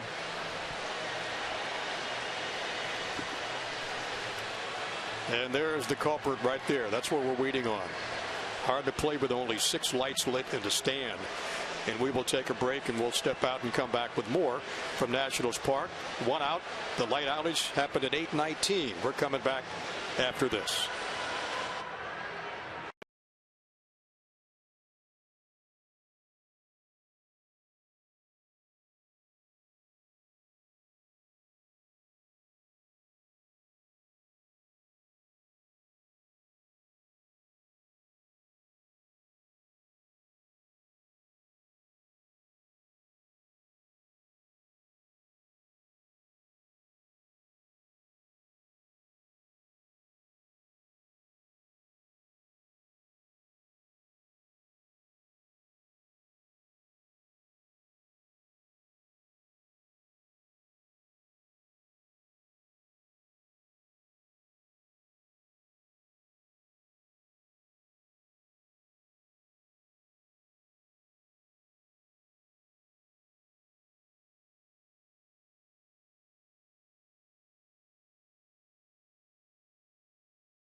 Two to 1 Dodgers. We are hovering in the bottom of the 4th inning. 1 out. There's a light outage in case you're just joining us, and I'm looking at them and still crickets. So we'll keep you posted. How about the pitching matchups for this series? I'm going to feature pitchers with 4, the best 18 ERA in the National League. Greinke 1.39. He's first. Max Scherzer 2.11. He's third. Clayton Kershaw 2.85. He's 10th in the league. And then Jordan Zimmermann tonight with the 3.22 is 18th in the league. So 4 of the top 18 going here in the marquee matchup in baseball this weekend. 1 versus 1. East versus West. Did you see Greinke and Scherzer's combined earner at average 1.76? Unbelievable. They've struck out a total of 256 batters. And you look at Max's record of 10 wins and 7 losses. Hard to believe he's dropped 7 games. Here it's 2-1 Dodgers. I mean, it's weird to be in a delay, Johnny, with no tarp on the field, isn't it? I mean, this is kind of a surreal atmosphere here at Nats Park, if you want to describe it. I mean, everybody here ready for a Friday night game. No players on the field, no tarp on the field, clear skies. And we're just waiting for this bank right here to fire back up. Excuse me? Yeah, everybody's looking bankward, upper bank. Yep. Oh, we've been waiting for this one for a while. They're on their T-Mobile phones right now, but we promised you this earlier in the game. We've selected the strongest fan photo of the game. There it is. That's brought to you by T-Mobile. So do the same thing. We'll put you in an upcoming broadcast. It would be Tom Cilio, wouldn't it? Yes. There you go. Nice. He's got his Nats NL East Division Championship shirt on. There she is with the teddy bear. I love the teddy bear. You're surreal, all decked up. I think we should just show them all right now and get them out of the way for the rest of the year. Just show all of them. We may have plenty of time to do that. That's what I mean. Boy, nothing like bringing the kids to the ballpark, huh? It's the best. We got a packed house tonight.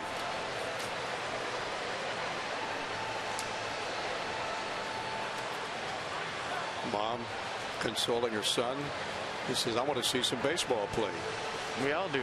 Yeah, there could be. A guy waiting for possibly an autograph.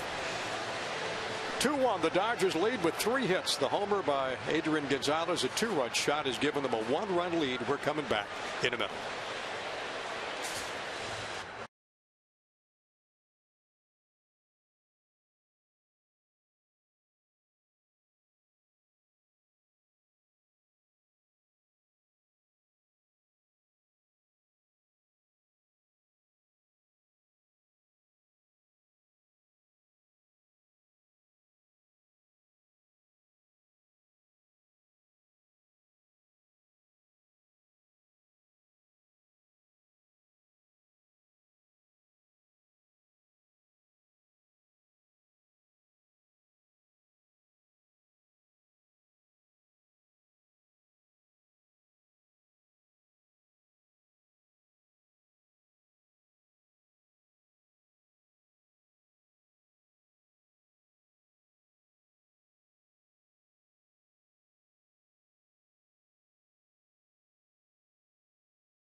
Here, Byron Kerr and Ray Knight.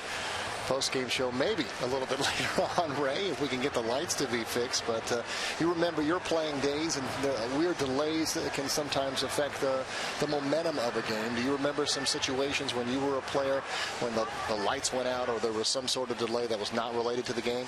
Yeah, I remember in the minor leagues, there were, I don't know, 4 or 5 different times that lights went out, didn't even come on. There's the obvious rain delays. But the thing that I remember most is when that guy in the World Series in '86 flew in just right between those big light standards and landed in the middle of the field. So were you guys on defense at that time? We were on offense. Okay. And what was that like? Weird. It was just weird. Looked up and said, whoa. But, at a ballpark like this, with all the new amenities, there were times when those lights go out. I mean, it'd take 35, 40 minutes at the quickest to get them back. But you would think that once they find a problem, that they get it rectified and the lights won't take long to warm up. Well, you always worry about the pitchers in this situation and what they have to go through. And just like in rain delays, if you had a guy that had already pitched, I know the guys have already talked about this, but you have Jordan Zimmerman and you have Mike Bolsinger. Bolsinger, of course, had the weird knee thing on that play where he might have twisted his knee or his ankle on that play. So you have all this downtime, where you're warmed up, amped up for a game. Just like a rain delay, you might have to just turn it back on. The managers might have a decision to make depending on how long this goes on with the lights. Yeah, it truly affects only the pitchers. The rest of us, the everyday players, they go down and they can hit in the cage, they can relax. The only problem is, you just don't know when it's going to happen. And I would imagine that they're treating this just like a rain delay and had Jordan probably throwing after maybe a 15 minutes delay. You have Jordan throwing 15, 20 pitches and then sitting down for 7, 8, 10 minutes, right, and then throwing again. I'm not sure if Matty does that. I know Davey Johnson did it. I did it when I managed. It's just kind of a protocol because there's no way that you can risk a man having an hour off and then sitting back in the mound. Yeah, that's got to be tough. You see some of the Dodgers there talking and looking up into the stands, looking at the lights above the third base area. But Bryce Harper, what a great start he's had to this season. You see very rare to see a team intentionally walk Bryce Harper in the early going, like even the first inning of play. But that just shows you what kind of player he's been, the reputation he has with the LA Dodgers, with the rest of the league, and how important it is to protect him. We talked about it in the pregame show. With all of these injuries to Zimmerman, to Jason Worth, Anthony Rendon, there's no protection in that part of the lineup. No offense to Clint Robinson because he's come up big, but a lot of times people are going to intentionally walk Bryce. I really don't know anybody in our lineup that a pitcher had rather face. Face Bryce as opposed to facing somebody else. He's going to be walked a lot this half. It doesn't matter who's hitting behind him, unless he just goes in a horrendous tailspin. But you look at those numbers there. That runner on second base, what the heck? You go ahead and walk him, let him walk down to first base. You're done with him for that stanza, and he comes back up a little bit later, and you make a decision what you're going to do. But a lot of managers and pitching coaches like to pick a player that they don't want to beat you. And I'm sure that Bryce is the player that they don't want to beat them, so they're not going to give him anything to hit. Well, if this was the Bryce Harper Electric Company, we wouldn't have any problems, right? Right. I had to get that one in, Ray. I'm sorry. But the electricians are on the roof, we have been told. So that is certainly good news as they try to rectify the situation with the bank of lights out here in the middle of the game. And what a great series it is lined up with so many great matchups for the rest of the series. Of course, you got Zimmerman today, Clayton Kershaw going tomorrow against Doug Fister, and then Max Scherzer against Greinke. I mean, that is an amazing Sunday matinee. It really is, but if you look at our pitching staff and then you look at their pitching staff, you look at the Mets pitching staff, the Cardinals, you can have a big-time matchup almost every day. And these frontline teams, all of them seem to be built on pitching. The Dodgers have an outstanding offensive club. Their batting order is very tough to wade through without damage. They hit a lot of home runs. They haven't hit for average. But, the Mets are scary to me. The way that they've developed these young pitchers. Syndergaard comes up, Matz, they already had Harvey. Wheeler's down with an injury, but then DeGrom. I mean, he was, to me, maybe the most impressive arm in Cincinnati other than Chapman. So the Mets are going to be tough. The problem is they don't have any offense. Right. They have no offense. The Cardinals are just a very good ball club. They're always going to be there. It's amazing that we got Terry Collins talking about the Nationals, considering they're playing the St. Louis Cardinals this weekend, and that shows you, what he's trying to do. Obviously, only 2 games out of the Nationals, and this is just a huge section of the schedule for the Nats. They're playing all first-place teams here in the next few weeks. Of course, the Pirates are not a first-place team, but they're playing like it. These teams combined 35 games above 500. So you talked about in the pregame show, you can't worry about the Mets on Monday. You got to worry about this game first. Take it one at bat at a time to try to win that game, because you can't win 162 on one night. Well, I know that the Nationals aren't the only team capable of beating your tail. Right. It wouldn't surprise me if the Cardinals swept them. I know Granderson hit a leadoff home run and put them ahead 1-0. I don't know what the score is right now. But you start playing, a week ahead of time or 4 days down the line. In my opinion, it's almost a panic deal. I mean, they've gone to a 6-man rotation there. They've got Neese, they have Cologne, Matz. Those are some good arms. They have pitched exceptionally well this year. But to load up the front end and say that we're starting these guys just to face the Nationals doesn't make a lot of sense to me, but it does. As you mentioned, it shows a tremendous amount of respect. We'll just see how it plays out. Byron Kerr and Ray Knight with you. We're having a bank of lights delay here. Electricians are on the roof at Nationals Park looking to rectify the situation. Look at the highlights from this game early on. The Dodgers have the advantage 2-1 thanks to this just monstrous home run from Gonzalez. Well, he can flat out hit. He's a 300 hitter, right at it lifetime, out away from him, and barrels the ball up. The ball's up, but he has as few holes as any left-handed hitter in the game. Outstanding breaking ball hitter. You can't throw the fastball by him.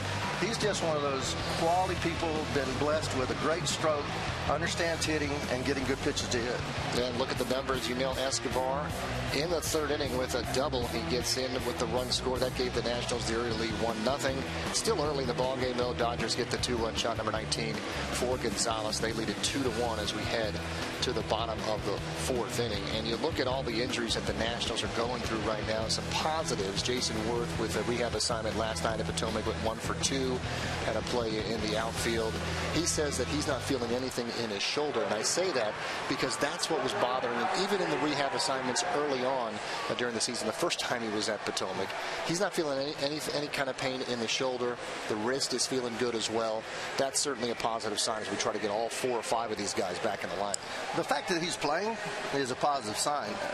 I don't know how long it's going to take him to get his timing down and get ready to get after it, but he's one of those guys that he gives you everything he has. So it's either going to be 100% or nothing. And so if you look at the injuries, though, on this ball club, sometimes we talk about them not, that's all we've talked about, is injuries. But I would never in a million years think this ball club would be in first place with that type of talent being out. It's like an all-star lineup there. Well, it very well can be. And, Anthony Rendon is going to be an all-star. Worth already has been. Zimmerman has been. Strasburg probably will be. Span, because so many outfielders, he hasn't been there, but he's a guy that could be there, no question about it. But we have to get them back. We want to dominate, and it's very difficult to do that when you are playing, your bench. And the reason it's not that your bench is weak, it's because the guys behind them. Now all of a sudden you move your bench players into the lineup. Now you're reaching down to AAA, taking guys from AAA level, and then they become your bench players. So, but I applaud the way that this ball club has responded, the way Matt Williams has stayed positive, and it's really a testament to what he is as a person and how much these people respect him and how hard they play for him. Ray, it really seems like they've manufactured rosters here in the last few weeks and months, really. Just like you want to get on the scoreboard, you don't always hit the long ball. And there might be a silver lining a little bit, too, in the future, because if you can get Zimmerman back, Rendon back, Worth back, Denard Span back, healthy, and I know that's a big if for all those guys, but they won't have 150 games, 500 at-bats. And they're veterans. They could be fresher maybe in September, maybe in October. That's a great point, Byron, and they will be fresher. We just got to get those guys on the field. Rendon has been a slow healer, seemingly. He hasn't been on the field, but 15 games all year. It seems like he might have been out there a week. But we look at this ball club, and you look at the talent and what this team represents, and it's outstanding offensively. With everybody there, it's outstanding offensively, good power, good speed, can steal bases. The defense is very solid. When you add Worth in there, put him in the left field. But I don't think you can do any better than Michael Taylor has done. I mean, the defense that we've seen out there, when we had Taylor in the left and Span in center and Harper in right, you're not going to do better than that. Yeah, that's the good news is these guys are producing as they're learning, if you will. And one guy that really seems like he's been around a while and continues to find his ways to show his power is Tyler Moore. Just like Clint Robinson, hit a lot of home runs in the minor leagues, but he has had a very good July. Tyler Moore's a good hitter. He is one of my favorite people. You just watch the way he plays the game. He never says anything negative. It would kill me as a player. It did kill me as a player to come off the bench because you want to play so badly. This guy has desire off the charts, and he wants to be a part of the mix. Now, he's going to tell you, well, I'm a utility player, and I try to stay ready, and I just look for the ball. That's his hitting philosophy. I just look for the ball. but he's a very productive player. And I've actually had a couple of people from other teams talk to me in the last 2 years about really wanting Tyler Moore on their ball club. And so he's well thought of in the league. And you look at the other guys, Robinson, now they're starting to throw him a lot of off-speed pitches. Okay. He's made tremendous contribution to this ball club. Now they throw him a lot of soft stuff. So now he's going through that transition where he's going to have to adjust because the pitchers have made the adjustment. They know he can hit the fastball. They know he likes the ball down. So they're elevating up and away from him, and they're bouncing the ball and throwing it 79, 80 miles an hour. So he just has to make that adjustment, and he will. And that's where all the work, people kind of sleep on the minor leagues sometimes, thinking, oh, these guys don't have much experience in the major leagues. But he's probably seen all that junk or all the strategies that people have attempted to him in Albuquerque and other places like that. They're even doing now the second baseman deep out in right field on the adjustment defensively against him. You told me all the time, baseball is a game of adjustments. And so when they pitch Bryce Harper a certain way when he's a rookie, now they go up high. Now Clint Robinson's going to have to make adjustments as well here, and really his rookie season with the Nats. Well, there's no one who's made more adjustments than Bryce. I mean, he was a guy that was flailing, bailing, lunging, swinging as hard as he could. Very little balance the first couple of years in the league, just raw talent.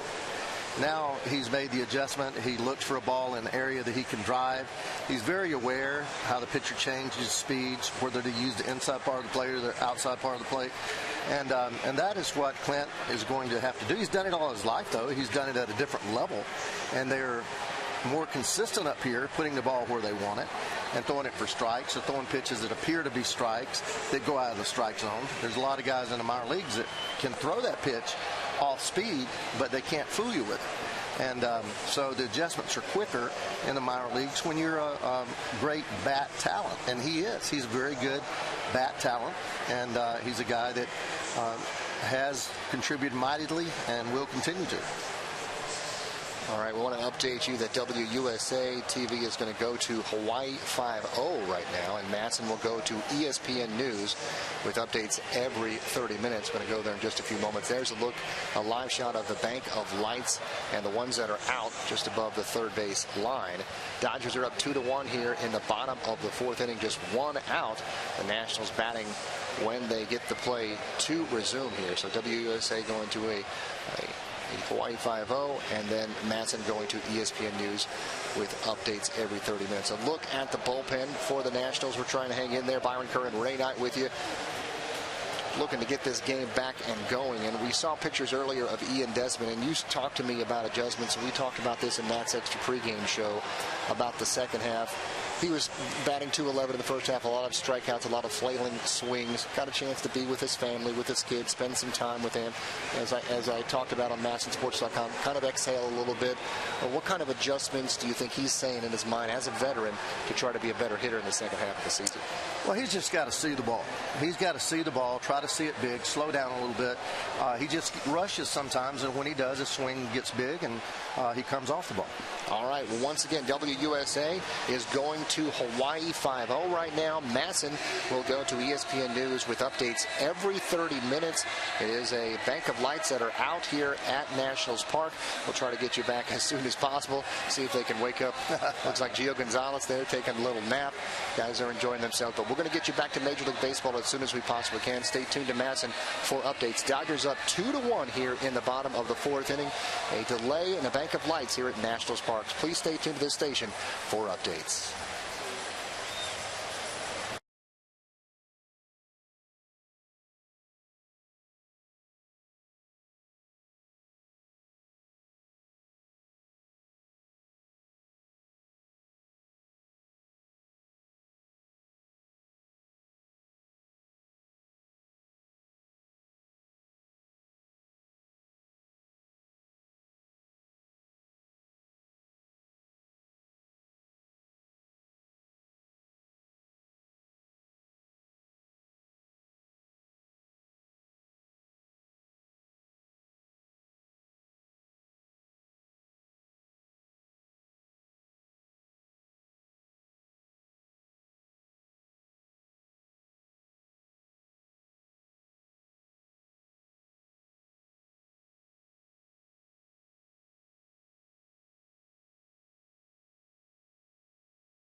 With that piece, Santangelo, welcome back, everybody. We're anxious to get this thing going, as well as the sellout crowd tonight, and certainly you folks watching at home on Massive as well. There is a little bit of movement there. That's good. That's good news. I think the guys in the truck pulled the plug on the lights, and now they just put the plug back in. And we are getting close to playing. Yeah, exactly. What in a situation like this, certainly Jordan Zimmermann obviously may not be coming out to continue to pitch. Maybe up to Tanner Roark. Maybe he was working in the bullpen a couple of minutes ago. Yeah, I don't know. I mean, I'm not going to sit here and guess. I don't know when the lights are coming on. I don't know when they're playing. I don't know who's pitching. And I'm not going to sit here and flip coins and guess on TV. I don't know. Would you anticipate Jordan's? I'm not going to let you off the hook. No. Would you anticipate? I don't know. No. I'm not going to sit here. But yeah, he's going to come on because I can see him getting loose. But okay. I don't know what's going on. I just know that the lights are out. And it's frustrating for a player because you can look at your apps and see the Doppler radar and see a storm moving through. And you know, okay, about 30 minutes, we're going to get this thing going. Yeah. But the way this is going, nobody knows. And Tanner looks like he's nervous and getting ready, but I don't know. You sit here and guess, and then Jordan Zimmermann goes back out there. But you would think with an hour and 11 minutes that Jordan might be done. But like I said, we haven't heard anything. I don't know, and we'll see. Yeah. Unfortunately, it was a 2-1 Dodger lead when the lights went out. And we are still waiting. Some of them, it appears, have come on above the third base dugout to our left down there, and that's good news. Little by little, they're coming on. The reason, we have no idea. Nope. And hopefully we get them back on and play because this is a big crowd. It's Friday night. It's Dodgers Nats. Everybody fired up. You see the game summary right there. Jordan Zimmermann just 63 pitches. The game was delayed at 8-19, 2-1, just 5 hits in this ball game. And get used to that score, folks. You're going to see something like that all weekend, you'd think, with the pitching matchups. These are going to be 3-2, 2-1, 1-0 ball games, unless, you know, there's some errors made on defense. But this should be. Nats got a 1-0 lead in this ball game. In the bottom of the third, Escobar led off with a double, and then Harper brought him home in an infield out. I remember that, I think.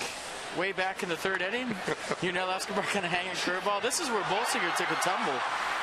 And Danny Espinosa with the best hit he's had in a long time. Little infield single. Then Bryce Harper with 2 strikes put it in play. Chopper not hit hard enough to turn 2.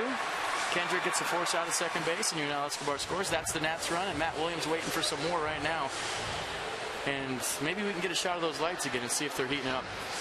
It appears that they are, and there's Tanner Roark in the Nationals bullpen now getting loose. There they are. And they are coming on slowly but surely. And as a credit to the fans who come to the ball game tonight for this big weekend series, they're hanging right here with us. And they've been patient. No boos at all. Yeah. They've been entertained by Screech throughout the break. He did a great job. And now hopefully we get back to some baseball because, you know, 4 days off. We're all excited. Dodgers, Nats, and then this happens. But like I said, this happens in ballparks all the time. And Carter Myers telling us that they're getting on the field. So hopefully we get this thing going. Defense, of course, utmost for the ball club. A lot of credit goes to the Nats defense to show where they are today in the first place in the East. And here's an example right here from Bryce Harper. Turned one way, got turned around, made a heck of a catch going the other way early in the game. And Jordan Zimmermann with a tremendous catch and a line drive right up the middle, kind of protecting himself. Look what I found.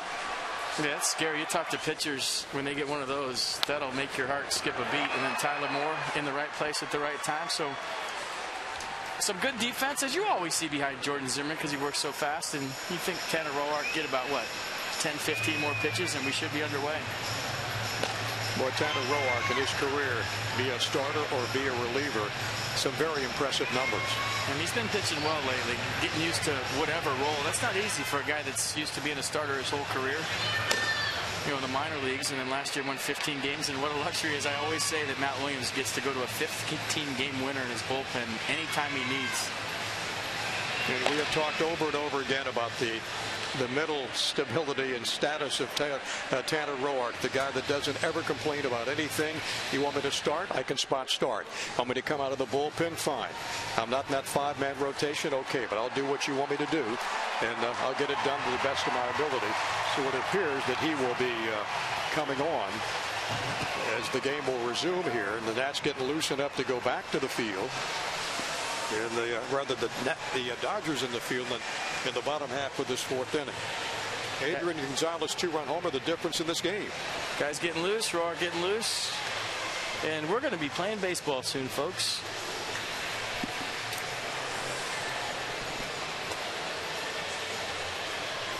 So the lights went out at 8:19. And the Dodgers loosening up. Both ball clubs, most of the guys staying in the dugout during this light out. And that's the culprit up above the third base dugout and the high bank of lights that went out. Now they're back on, and after the guys loosen up for a little bit, we're ready to go again.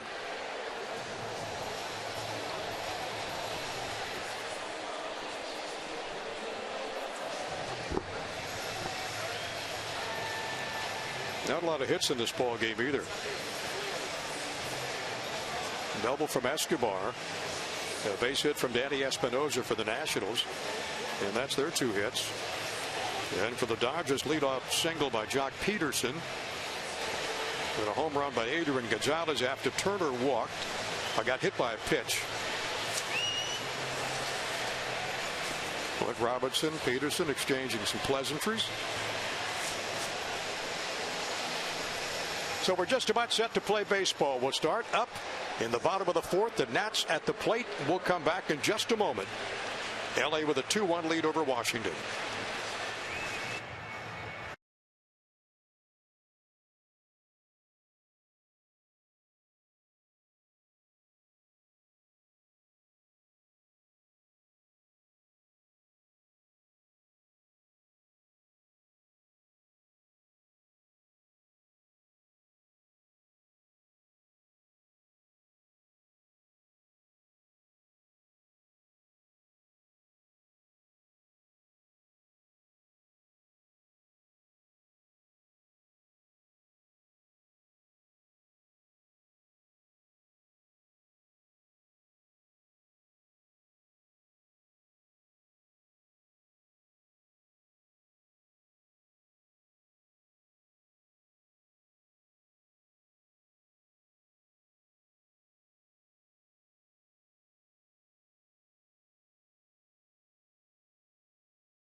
For about an hour and 20 some odd minutes. We're just about set to resume baseball. 2-1 Dodgers lead. Mike Bolsinger, 2 hits, a run given up. It was earned. Couple of walks, couple of strikeouts, and 3 1/3. He's thrown 62 pitches. He'll face Tyler Moore. And we are in the bottom of the 4th at Nationals Park in the first of a big weekend series against the Los Angeles Dodgers. I'm surprised Bolsinger's still in this game, just for the fact that you'd think his knee would tighten up with that long hour-plus delay he had. He kind of twisted it and jammed it when he was fielding a Danny Espinosa ground ball, but he is still in there. As Adrian Gonzalez kind of strolls onto the field, and looks like we're getting close. And just a reminder, as you enjoy a cold one, to look forward to Miller Time later in tonight's game. That's brought to you by Miller Lite.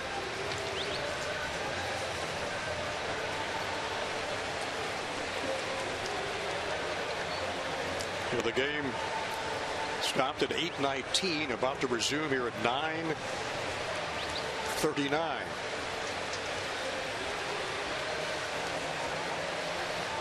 The Dodgers in no hurry to take the field either, FP. Well, they don't want to stand out there. Bolsinger is going to throw about 15 more pitches. Lee Kuhn's talking to Matt Williams right now. And Jordan Zimmerman with 60-plus pitches. But he also had to sit around for over an hour, and now the Nats go to Tanner Roark in their bullpen.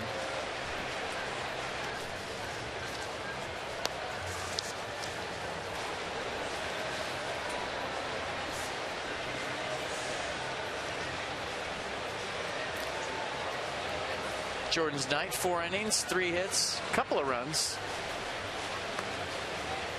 3 strikeouts, 1 walk, 63 total pitches. And a fastball belt high, up and away, the difference in this ball game right now. Jordan Zimmerman had good stuff tonight. Maybe the only mistake he really made. And I think he was more frustrated about hitting Justin Turner before. Barely clipped his hand. And I think that's the difference in the game more than the Adrian Gonzalez home run. You're going to give up home runs to power hitters when you're a power pitcher. That's going to happen. That was number 19 for Gonzalez, RBI number 56 and 57. Right at the top of his power zone. You know, the Dodgers 114th of the year. Tops in Major League Baseball. So we're set to go. Mike Bolsinger. Last win was June the 8th. This final warm-up pitches. And if you're wondering at home why is one guy in and one guy out, well, I feel like they're 2 different types of pitchers. Bolsinger, not a power guy. It was cruising along. Jordan Zimmerman the same way, but you know, not having pitched, you'd think it's tougher for a power guy to crank back up more than a command and control guy. So Tyler Moore will stroll to the plate, 0 for 1 with a ground out back in the 2nd inning. And play to resume here at 9:40 with 1 out.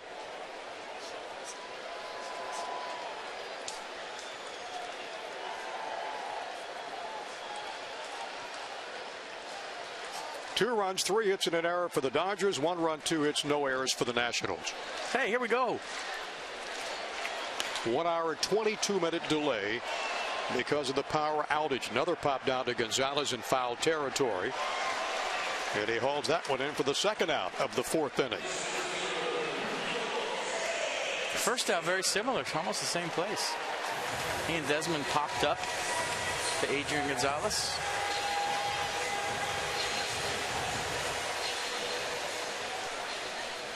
And that'll bring up Michael A. Taylor. And he popped to Rollins his first time up in the 2nd inning. Last 29 games for Taylor, 274 average. Got all the tools, doesn't he, FP? He does. Got the speed. Emmanuel Burris out of Wilson High School standing by to hit for Zimmerman.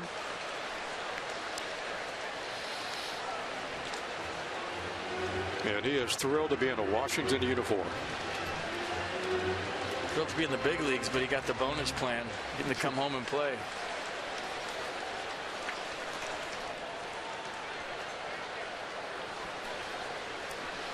Now the count to Michael A. Taylor, 1 ball and a strike.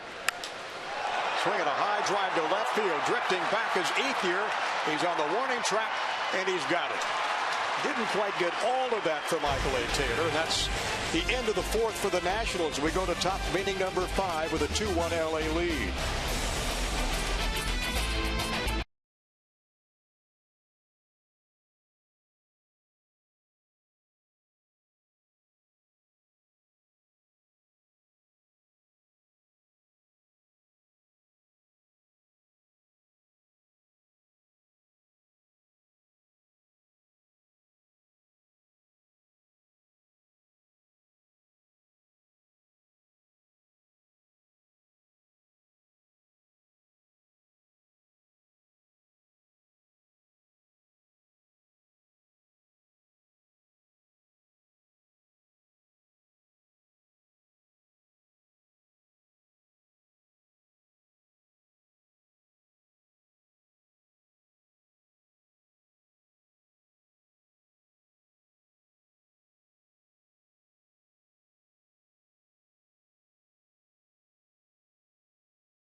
set to make his 23rd appearance of the year. Our fastball this year for Tanner averaging 93 miles an hour, just a tick up from last year. A lot of innings in relief. Slider, curveball change to go with it. 23rd appearance for Roark. ERA at 4.43.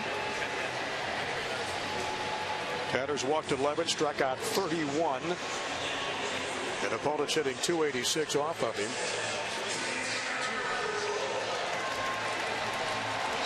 And Hernandez will step in to pinch hit for the Dodgers. I'll tell you what, if I'm Mike Bolsinger and I'm qualifying for a win, if I pitch one more inning and I wait around over an hour to get a couple of outs, I want to get 3 more outs and get a win. He's getting pinch hit for now, and he doesn't qualify for the win. So Roark to Hernandez, swinging a foul back out of play.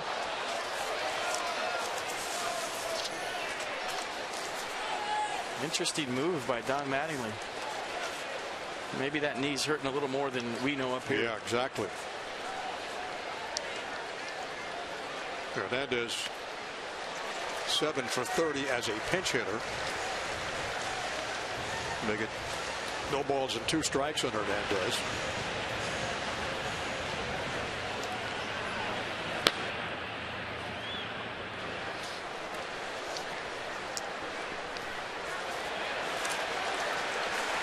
That's the first outer at the top of the 5th.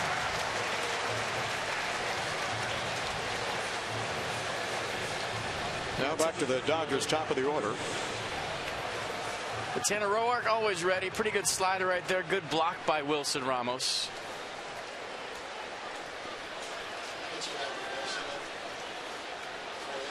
Keeping it in front. Nice pitch. So Hernandez strikes out. And Jock Peterson up for the 3rd time with a single and a strikeout in his first 2 times to the plate. And a swing and a miss.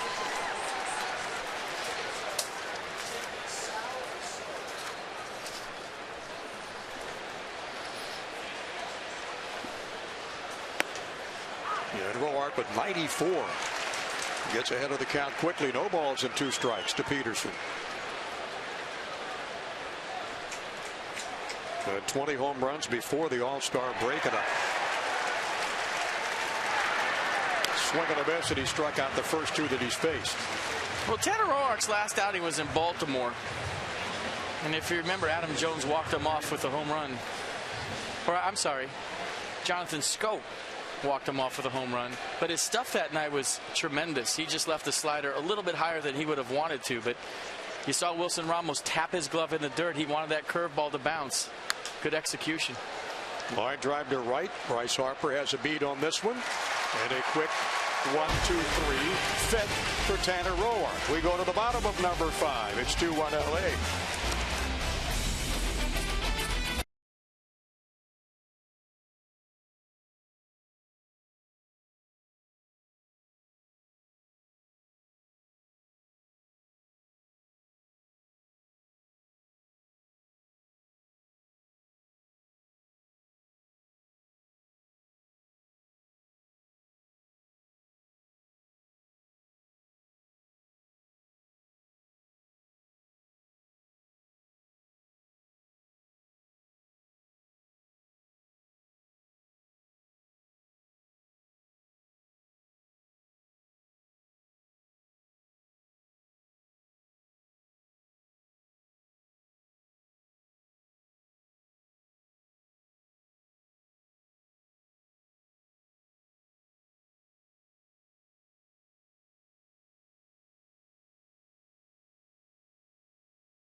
Same bank.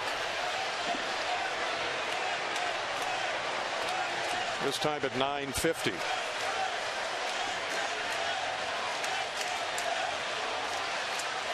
I mean, there's not a whole lot to say.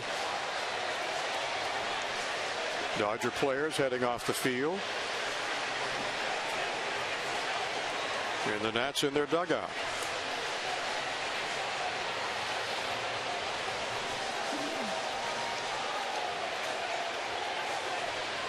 So what are the players thinking? Anthony Rendon kind of summing it up for all of us.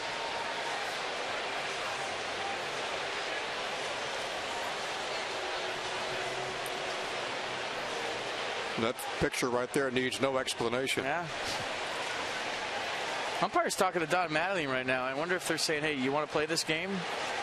And I remember Joe Madden in Chicago this year came out and protested the ball game. A bank of lights went on to Wrigley Field. They continued the game. The Cubs ended up winning the game, so the protest was irrelevant. And I wonder if they're talking about just playing. Hey, let's do this.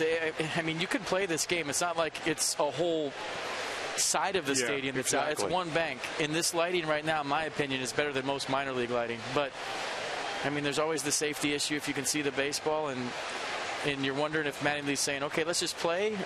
Are you going to protest this, Don? What are you thinking if we go ahead and just continue this game the way the lights are?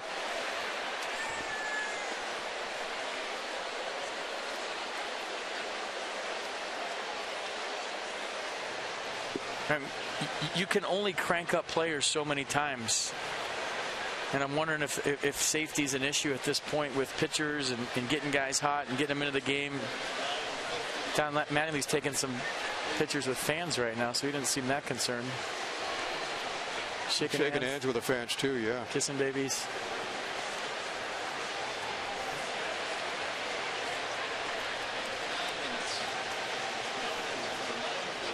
The crowd not so happy this time around.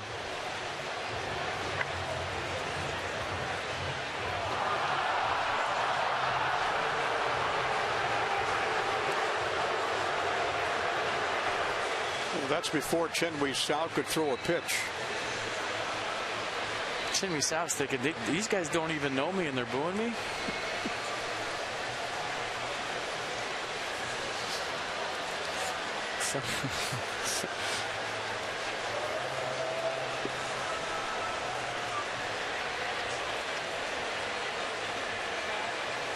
Matt Williams made a comment before the game. You can't look too far ahead. They're taking this inning by inning tonight.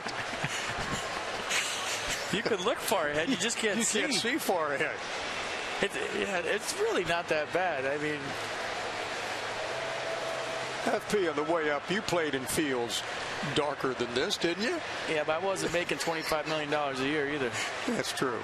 And I think everybody on the Dodgers is. Take a look, and you can see that looks normal to us up here, but there is a difference in the right field area compared to the left field area.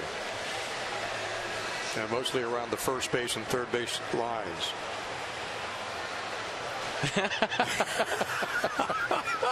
That's classic. That's funny. That's classic. Oh, Nats fans are the best. Here, let me just add mine to it, okay? Right. Turn this baby on toward the field. We got our lights on up here. We're trying.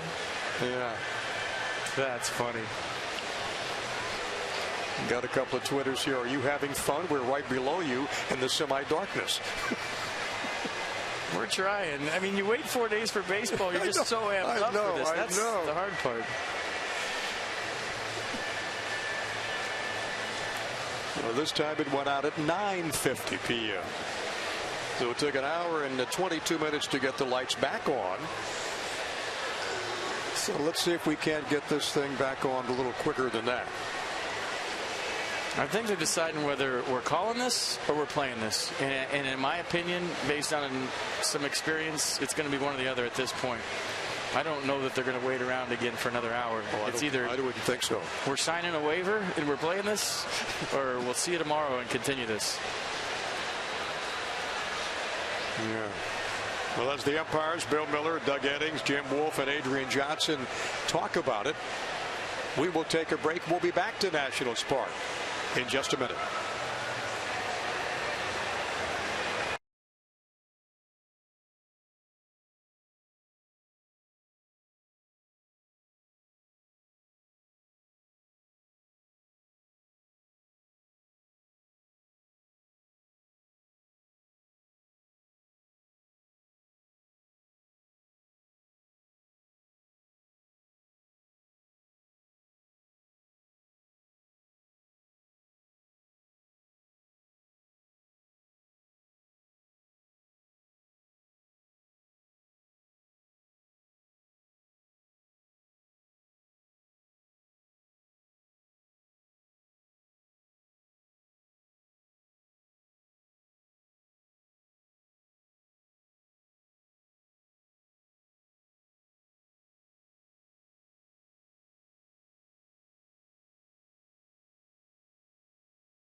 3-1 for LA and 1-2-0 for the Nats. This is the second time the lights have gone out tonight. And believe me, they're doing everything they can to get the problem corrected, get the lights to stay on. They're working as hard as they possibly can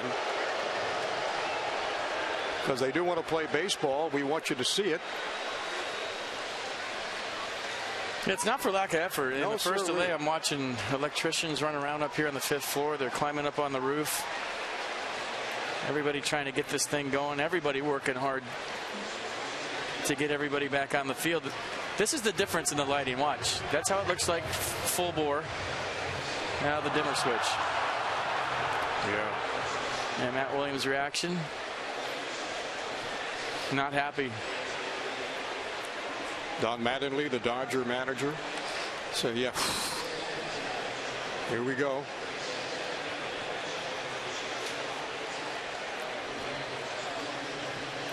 Yep. Same bank, Don.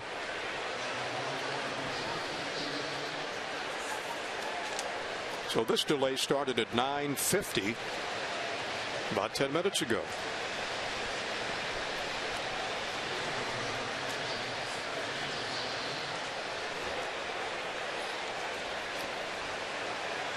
And you can see in the upper part of your screen, upper right-hand corner, that's the lights that have gone out twice in that bank. Hour 22 minutes in the first delay, and 8:19 then resuming about 11 minutes ago. Almost 10-minute delay on this one. You know, my dryer's broke 2 blocks away. Maybe that was it. They still haven't come to fix it. So I got a lot of dirty clothes. and maybe you're thinking, I mean, when I joked about Taylor Swift, you never know when they have those big concerts, they rewire stuff all over the place. Who knows? And there was a packed house here for that show.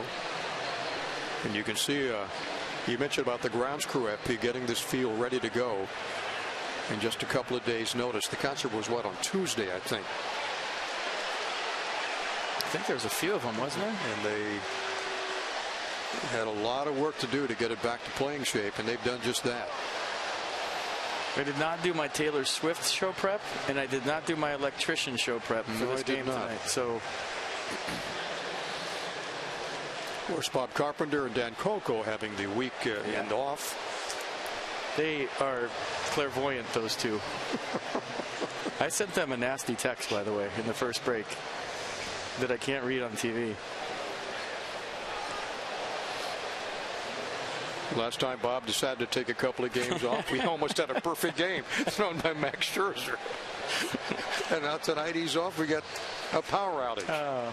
Well, we're making the best of it, just like course. everybody else here at Nats Park. Sure. Stuff happens that you can't control. Guys waiting to get back on the field. They want to play. They've been waiting 4 days. They're hungry, chomping at the bit.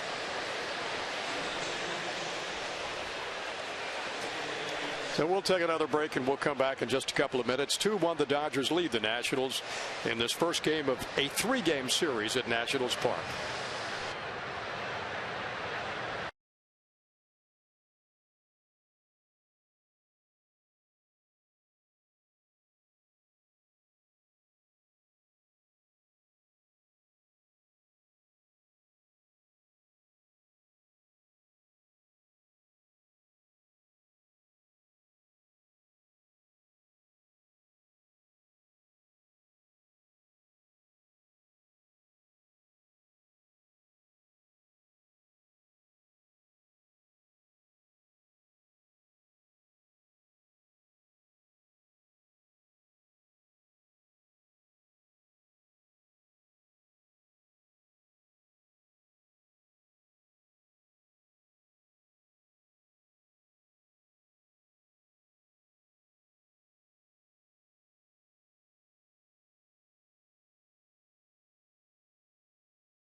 been restored in the upper bank of lights off to our left.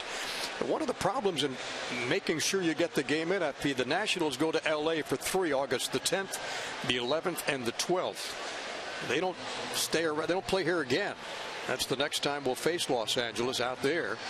Well, it's not an official game yet, but you're wondering with the light thing if they just continue it tomorrow and the 4 o'clock start, and then you just play the other game after. Can you continue this game, or do you have to start it all over again because it hasn't gone 5 innings? Yeah, it's a problem. It's a problem.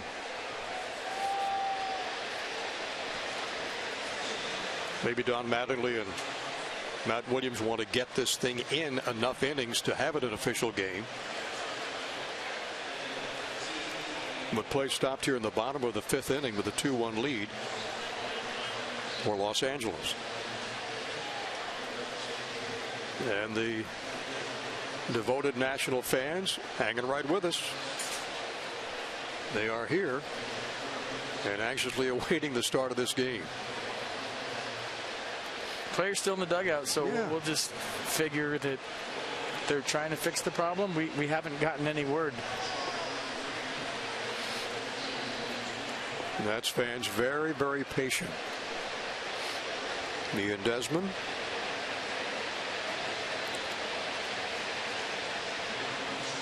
And let's go. And as you can see, not a lot of hitting in this ball game. The one difference, Adrian Gonzalez, 19th home run of the year. I'd fix it, but I can't even charge my iPhone, so I'll just sit up here and watch with you guys. Yeah. I'm not mechanically inclined, so I can't do much. Me either. I mean, I have some duct tape. Hey, they're trying, trust me. We have been in contact with everybody that's associated with the Nats, and they are on it, but sometimes... Well, sometimes beyond your control, really. Sometimes out of your control. Sure. And it's pure speculation. It could be a transformer somewhere nearby. I'm saying it's a transformer, Johnny. I'm going with the transformer. I like that. Yeah, always a it could have been a fuse. Yeah. In the transformer. Yep. I'm going to go with that. Here's a game summary in case you haven't seen the 14 we've shown you earlier. That's it, 2-1. 1 hour, 22 minutes, the first delay. The second delay started at 9:50. Jordan Zimmermann, 63 pitches. His night is over because of the power outage. 4 innings, 1 walk, 3 strikeouts.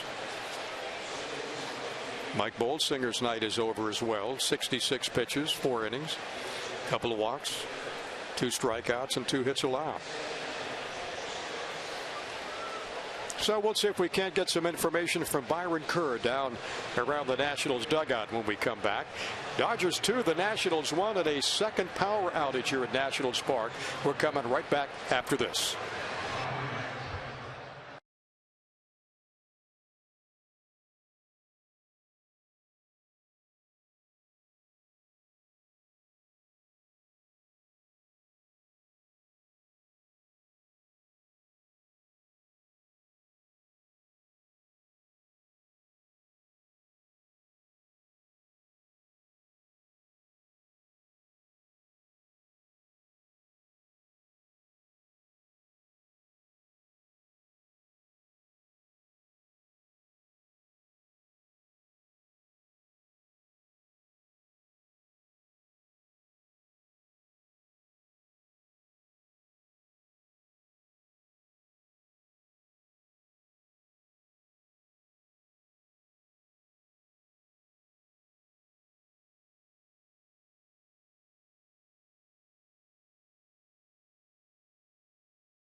go down just outside the Nats dugout, and Byron Kerr is there.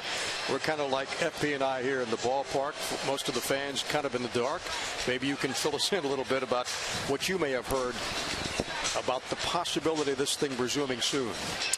Well, you can see the players obviously from the dugout. Bryce Harper standing at the top of the step, just kind of giving me that what's going on face. I walked past the umpires area down where the cages are, where the Dodgers work out, and a lot of the guys are inside the cages taking some rips just like they would during pregame batting practice. But no word here yet of an update on the electricity issue with the bank of lights up around third base. But you see Tanner Roark on the bench, even the owner, Mark Lerner, here. He's shaking his head as he walks in the dugout with the guys, and Ian Desmond's throwing looks like peanuts up into the crowd there. So they're trying to make the most of this unfortunate situation, the second delay of the night with the bank of lights, and it looks like about half the roster is out here in the dugout area as they are trying to get through this, just like the fans are. The fans seem to be in pretty good spirits up in the crowd. A lot of them obviously close to us here are still smiling. Nobody seems to be or they're trying to make the most of this situation right now, Johnny. Obviously very difficult. The second delay of the night. You don't see this too often. I mean, Ray Knight was talking about it happening in the minor leagues, and people talking on Twitter about situations in games in the past, and maybe even when Cal Ripken was playing during his famous game of the lights going out. So it's just an unfortunate situation. Players are making the most of it, as you can. You can see behind me in the dugout. Guys are kind of milling about. Some guys are stretching. Some guys are even back in the cages themselves with the Nationals, trying to get some rips in during this delay. So it's just unfortunate. And Barb, we saw right behind you principal owner Mark Lerner on the dugout steps to your right, and also a big smile on the face of Tanner Roark. He's kind of going with the punches. There's Mark Lerner right there. And tough for Tanner because he came in out of the bullpen, retired the 3 guys he faced, struck out 2 of them, and the power outage cost Jordan Zimmerman a chance to go any further in this ball game. We certainly don't want to see it happen again to Tanner Roark. And as FP and I have mentioned time and time again, they're doing everything they can to restore the lights. It's not like they're taking their time. They're working as hard as they can to try to find the problem. Yeah, it's the most difficult situation, as you mentioned, for the pitchers themselves. The guys get all warmed up. The starters obviously have already hit the showers. They were pulled after 4 innings. They let Bolsinger do those the last couple of outs of that inning because he was the first batter to come up in the top. So it's just been a difficult situation. And you're right. The guys who were the hitters, like we had talked about earlier, that's fine. They can go warm up and take some swings in the batting cages. But for the pitchers, for Tanner Roark, I mean, he's still got some time here, obviously, to play with. But the guys that have to wait so long, when do you make the decision to go to the bullpen again? How long are they going to wait with this?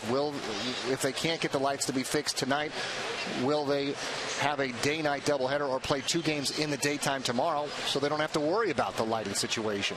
You have got a 1:30 game on Sunday. You got a 4 o'clock game on Saturday. You play a 12 o'clock and 4 o'clock, something like that. So you don't have to, 3 o'clock, 12 o'clock, so you don't have to worry about that. But then you got to deal with all the fans, obviously, that came with tickets for tomorrow's game. So it's just a difficult situation as the electricians obviously still work on the issue and try to fix it. And the players are trying to make the most of it, just like they would, for instance, in a rain delay, getting their rest, trying to stay stretched, ready to go so they don't have any injuries when they go back out there. But it's amazing to see this happen twice in the same game, and in such a crucial game coming out. Fans have waited 5 days for any baseball at all besides the All-Star game, chomping at the bit to come here and watch this great matchup between the Dodgers and Nationals. And now, not once but twice, they have to wait out another delay. A lot of fans were on the elevators with me as I came down here, and a lot of them said, I was willing to wait through the first one, but the second one is just too much. The ones with kids that said, we're just going to have to cash it in tonight. Byron, thank you very much, and I think FP's got some updated information. Well, different than a rain out, if this game were called, it'd be officially suspended and resumed from this point per Rule 4.12. So if they do shut it down, you start right from here tomorrow. Well, that helps a lot because then, you just have a game and a half, and if you schedule it at a time when you don't have to worry about the lights, FP, maybe earlier in the day, you could get both those games in. Yeah, good call. And I think that the racing presidents should just start jogging around the field until the game resumes, kind of like marathon style. It would be very entertaining for all the fans, and just, you know, they're not doing anything, and if they're listening, maybe they should be entertaining the fans right now, just jogging until they drop. Sure. Yep. They were throwing out some T-shirts earlier on. I guess maybe they'll go get some more T-shirts and chuck them to the fans. But, you know, it's pretty bright down here on the field. Obviously, the other bank of lights are working overtime. You know, it's just enough maybe to be able to play. But as people were talking about on Twitter, you want to stand in there for a 95-mile-per-hour fastball with a bank of lights out? I don't think Probably so. Probably not. No. No. But you had a good observation. Perhaps they could start tomorrow a little earlier. It's a 4 o'clock game. Move it up to maybe 1:30 or so. You know, it's the 5th inning, so yeah, you only have a few innings, left in this one. Hopefully, as FP said, the rules say you can pick it up where you left off. So it's just really a game and a half for Saturday afternoon, and then you obviously have the 1:30 start on Sunday, which you won't have to worry about the lights at all, barring any weather delays. Knock on wood. But then you would have 2 for the price of 1 tomorrow, and that's no solace for the fans who came out here for some Friday night baseball, and what obviously it was turning into, and already was, a great matchup between these two teams. No question. We're going to let you catch your breath, and we're going to take a couple of moments to kind of regroup here and see if we can find some updated information. Well, in the second power outage delay, it started at 9:50. Now it's almost to 10:15. We'll take a break, and FP and Byron and I'll be back in a minute.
He's 8-2.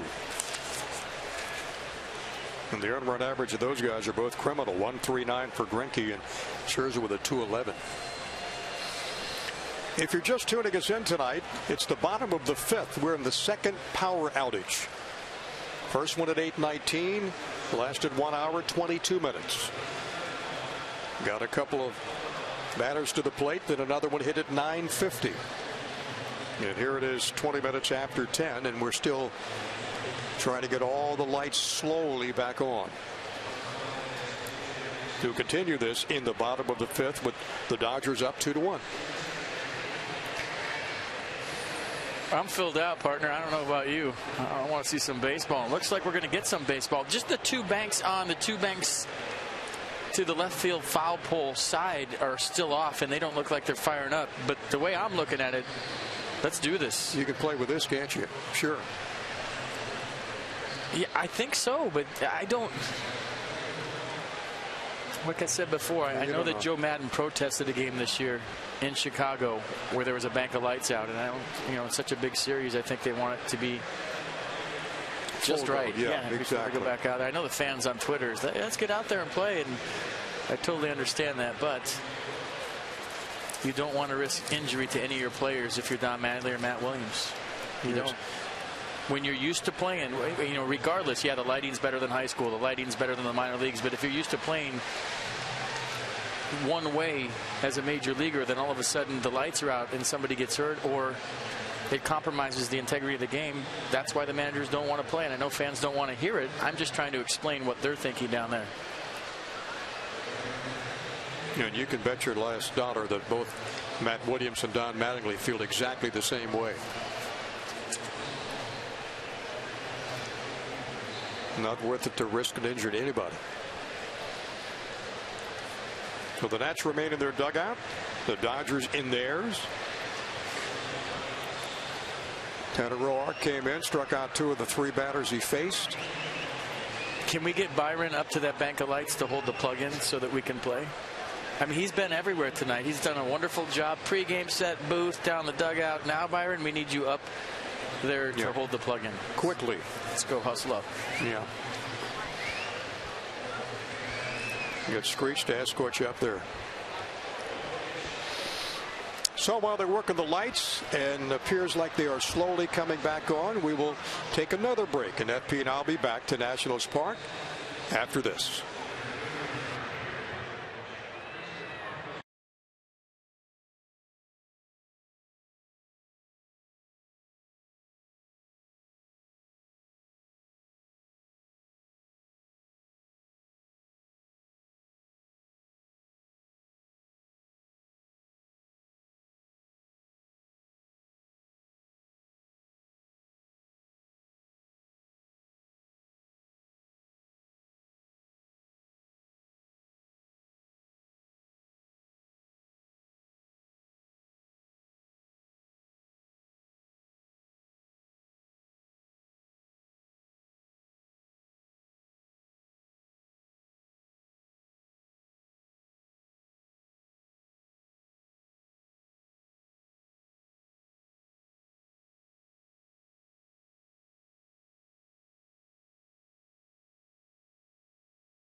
The second power outage. Let's go down to the dugout. Next to the dugout, Byron Kerr. And there has been a little bit of movement, and fans have been notified of something that may take place. A determination, I think, in the next half hour or so, whether to resume this game or not, Byron. That's correct, Johnny. They just put it up on the scoreboard. The PA announcer let everybody know that they're going to try to make a determination in the next 30 minutes. So that could be 30 minutes or less if you're looking at it optimistic. And watching the players and the coaches mill about here in the dugout. Players like Bryce Harper, Emmanuel Burris have been going up and down the stairs, just going from the clubhouse back to the dugout area. Looked like Harper once had his bat like he was going back to the cage, but then he walked back up, just trying to keep his feet moving. And the coaching staff has pretty much stayed in the dugout.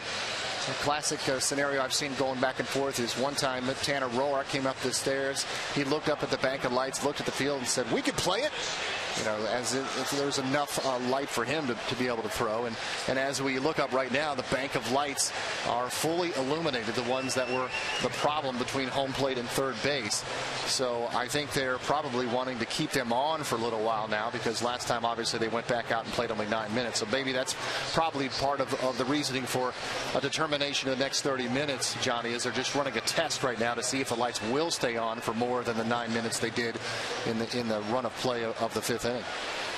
But that's good news. The Absolutely. lights come back on. It's better to warm them up and make sure they're going to stay on than to play 9 more minutes and have them go off again. Yeah, and you look now at the dugout, and it looks like about 75% of the players are back onto the dugout area, sitting on the benches. Manager Matt Williams just came up the steps as well. Randy Norrie, the bench coach, Steve McCatty, the pitching coach, have their feet on the steps. Junel Escobar's adjusting his ankle protection there for an at-bat. So it looks like the guys are getting ready to look over in the Dodgers dugout, and Don Mattingly and his coaching staff are looking like they're getting ready to play as well.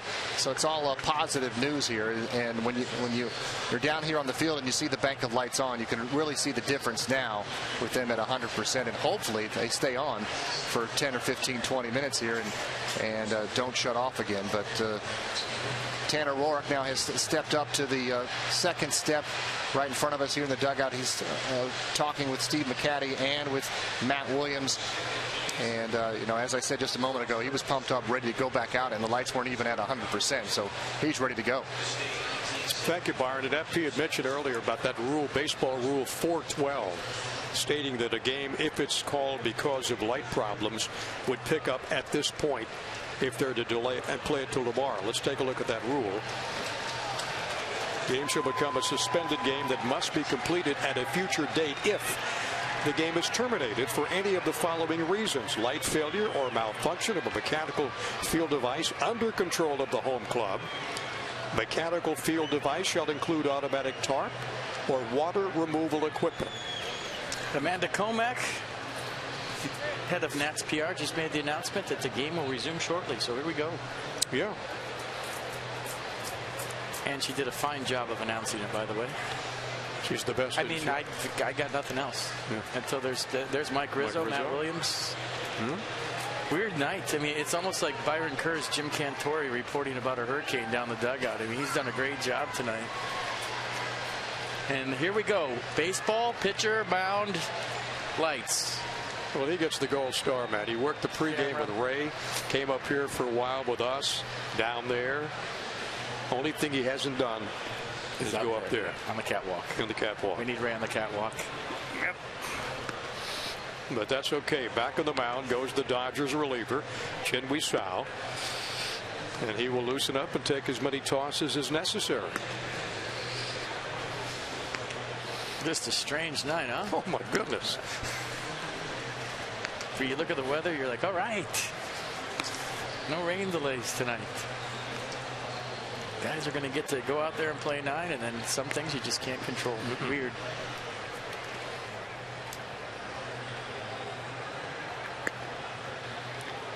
Well, for Sao, his first appearance, major league appearance, July 10th. First since July 14th of 2007, also with the Dodgers.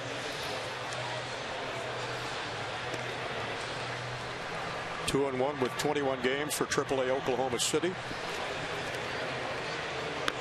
Made his major league debut 12 years ago against Milwaukee. and got the win. Struck out Richie Sexson for his first big league strikeout. And he's on the mound now for the Dodgers. You see the arsenal: fastball 93, slider 87, an occasional changeup at 86. Third appearance for Sal. ERA perfect. Opponents hitting .364 against the Dodgers right-hander. Let's take it right downstairs, but the Nationals dugout once again. Here's Byron Kerr. Byron? Checking in with some sources down here in the dugout, and they did confirm to me that if the lights do go out again, they will resume the game tomorrow. They're not going to play it again through another third delay. So the second delay is obviously like a second strike. If there was a third delay, guys, third strike, they would resume the game tomorrow afternoon. You mean they're not going to play it in 9-minute increments? Exactly. I mean, it could take a while, but at least you get the game in. Well, as difficult as this has been for fans to sit through 2 power outage delays, think how tough it's been for the ball players. They've all kept a pretty casual up feeling for the whole thing. Nobody's been upset down there. You could see the guys smiling and joking back and forth, and nobody's left the dugouts. A couple of guys went back in the clubhouse, but most of them ready to go. And Matt Williams will go up and talk to the home plate umpire, Jim Wolf. And Chin-Wei Sao is just about ready to go, and we are too. Well, they've all been through stuff like this in the minor leagues. You know, in college, when you're coming up, stuff like this happens, and they're all nice and relaxed after a 4-day All-Star break. So they had practice last night at 7 o'clock here at Nats Park to kind of get ready for tonight. But it looks like Tanner Roark's going to lead this thing off, and we have baseball, folks. How about this? So Tanner came on to strike out 2 of the 3 Dodgers he faced, and he'll lead off in this bottom of the 5th inning. LA with a 2-1 lead.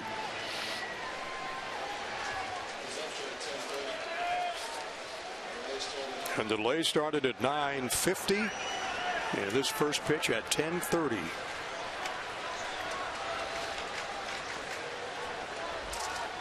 What are we waiting for now? You're right. Well, let's go. We need a first base coach? Need a first base coach. Anybody see Tony? You want to tell Tony we're ready to go?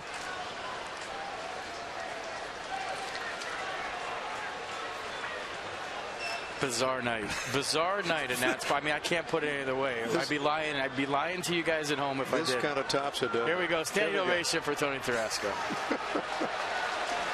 Not so much. Gio, look at Gio on the top step. He's giving him a standing ovation. Yeah. Tarasco at first and Henley at third. Where am I right now? And here we go. Somebody help me. I don't know where I am. Roark on the year hitting 188. And Tanner's got 3 base hits. And that would be 4 base hits up the gap. And that's a double for Tanner Roark. Sliding to second safely.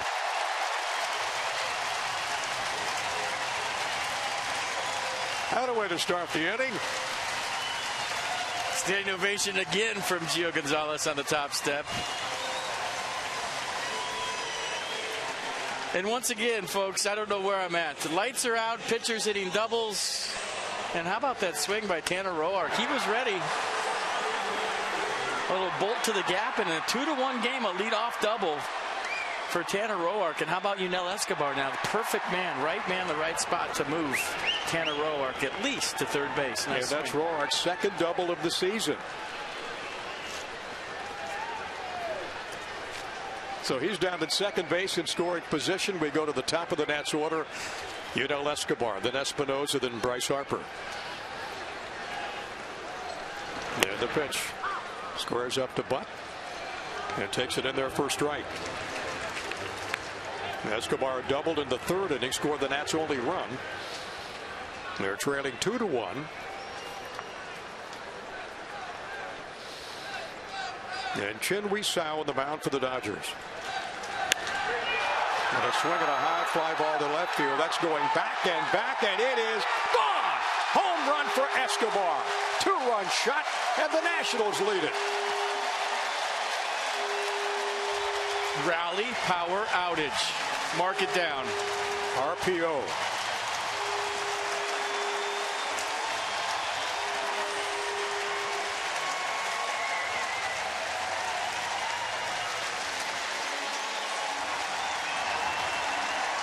I mean, Nat's coming out swinging, ready to play. 5th home run of the year for Yunel Escobar. And how about that, folks, if you stuck with us? You just saw the Nats take a 3-2 lead. Nats ready to play. Love it. Escobar with 5 home runs, and FP just said, and RBIs go to 29. And the Nationals have a 3-2 lead. They are coming out hacking. The shot up in the stands, foul. Roark with a double, Escobar with a home run, nobody out, and Danny Espinosa standing in against the reliever Chin Wei Sao.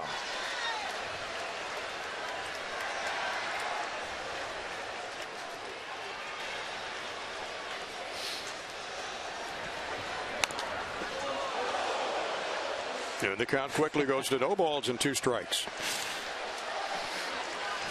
That almost got Jose Lobaton on the bench. Everybody ducking for cover on that bullet off the bat. Espinosa and Yunel Escobar. You know, I didn't know if the ball was carrying here tonight. Michael Taylor ended the 4th inning with a pretty well hit ball to left field. I thought was out of here. Didn't get out of there. So you were wondering if Yunel Escobar's ball was going to do the same. It did. Well, it didn't. It got out. A little pop behind shortstop. Rollins going out and makes an over the shoulder grab for the out, and that's 1 down. Let's check out the Escobar homer again. So you wait around a little bit, what, a couple hours with a light delay, and then you go deep. Guys hitting the cage, you know Escobar was hitting the cage. Didn't try to move Tanner Roark, did he? Well, he did. He just did it with a bolt into the Dodgers bullpen. Moved everybody, including himself. Hit speed 94 miles an hour.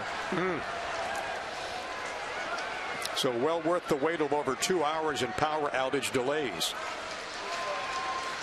And that's with 4 hits in the ball game. They take a 3-2 lead. And Bryce Harper, he's 0 for 1. Intentional pass in the 1st inning. Fielder's choice.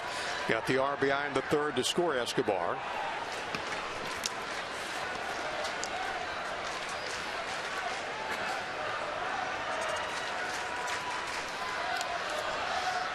And the pitch gets away from Grandal.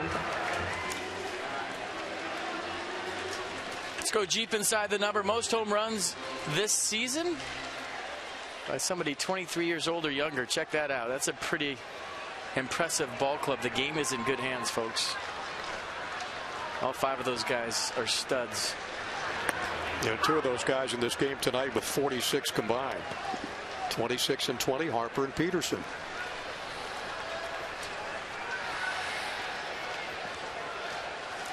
Two balls and a strike to Bryce Harper, the All-Star. Bryce hitting .338. You see what they were doing right there. Yasmani Grandal shaking his head. Sal doing the same thing. No signals were put down. They're just trying to get in Bryce Harper's head.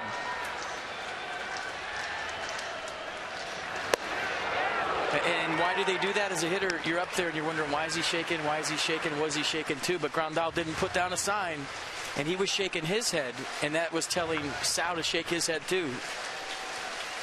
Little mind games, trickeration. Yeah. See if they do it again. Counts even at 2 balls and 2 strikes and 1 down. And 2 runs in. This is just outside. Count goes to 3-2.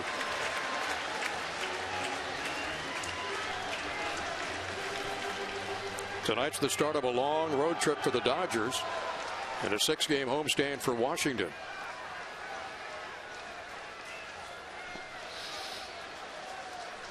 And the 3-2 on the way to Bryce Harper. And for the 2nd time tonight, Bryce gets the free pass. I'm interested to see if Clayton Kershaw goes after Bryce Harper tomorrow. Hey, you can already tell that Don Mattingly circled Bryce and said, hey, this guy's not beating us in this series. If we're going to get a chance to walk him, we're going to walk him. We're not giving in to Bryce Harper. But Clayton Kershaw, I don't know if he has that gene. I don't know if he's going to pitch around anybody. It's going to be a matchup, a marquee matchup here tomorrow. You're not kidding. Bryce with 65 walks this year. He's down at first base with one down, and Clint Robinson.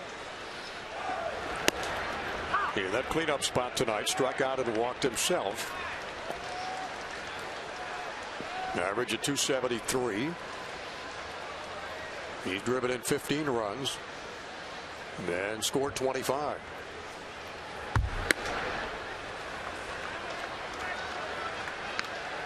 And Chen-Wei Shao with 494 miles an hour on that fastball. And the guys, generally speaking, that throw below 90 have given the Nats problems this year. And Bolsinger was doing just that. Now you got a guy that throws mid-90s. That's what they like.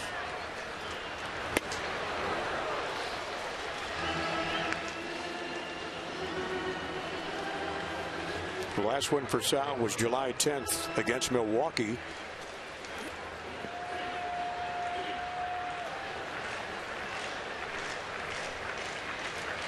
The longest he's gone out of the bullpen this year has been only 2 innings.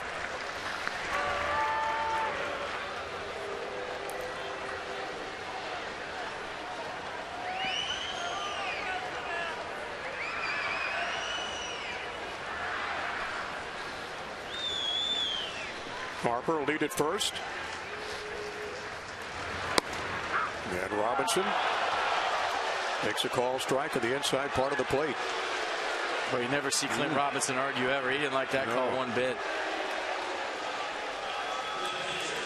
Mercedes-Benz on the pitch track. He thought it was down. It was definitely. Whenever you see a catcher reach like that with his glove as a hitter, you're thinking to yourself, he didn't hit the target. He saw the glove low. He thought it was low, and he let Jim Wolf know exactly what he thought. And you're right, FP. You very seldom see Robinson complain about a pitch. Right. So Wilson Ramos up trying to get his first base hit tonight. Breaking ball just outside and swing and a miss. Ramos with a strikeout and a ground out to Jimmy Rollins at short. Still working. And the lights are still on. That's good news. And somebody's home. Bouncing ball to Rollins, could be 2. Takes it himself. And the double play. That gets the Nats out of the inning, but not before they get the home run from Escobar. The 2-run shot after the Tanner Roark double. And Escobar, with his 5th home run of the year, drives in 29 on the season and gives Washington a 3-2 lead over the Dodgers.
Lights have gone out again. Had Williams around with the umpires at home plate. Here comes Don Mattingly. Game's official, but because of the lights and that rule we showed you, I still think they continue this game tomorrow. Show me that rule. That way, guys. Here it is.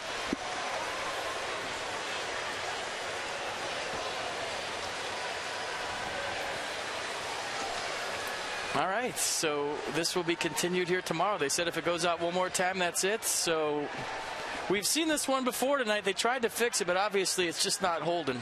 No. There's full strength. That's half strength. It's half strength, and that's going to do it. And you can see the frustration of the players. Unfortunate night here at Nats Park. Escobar, 2-run homer at the bottom of the 5th. Adrian Gonzalez, 2-run homer at the top of the 4th.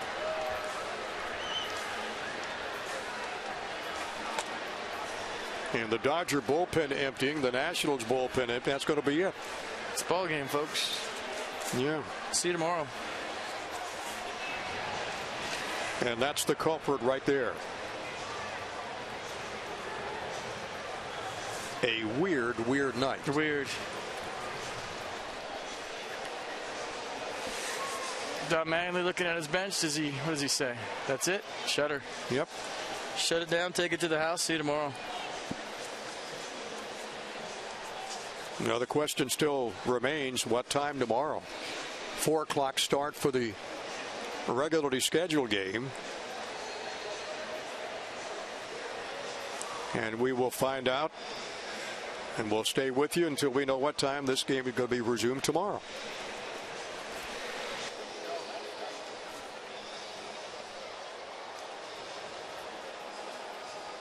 Get the balls, let's go home.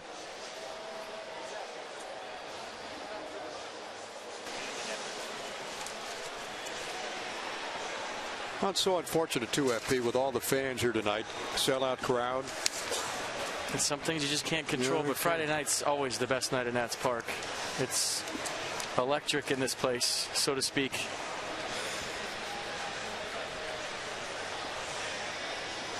Two runs, 3 hits, and an error for the Dodgers. 3-4-0 for the Nats.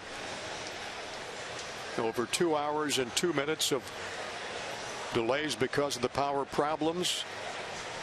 And for the 3rd time is not a char. At 10:41 they went out again. And that'll be it for baseball tonight here at Nats Park. And we will find out. As you know, they're talking about that right now, what time we start tomorrow. And pick it up where we are in the 6th inning. They did their best to try to keep those lights on. They just would not cooperate.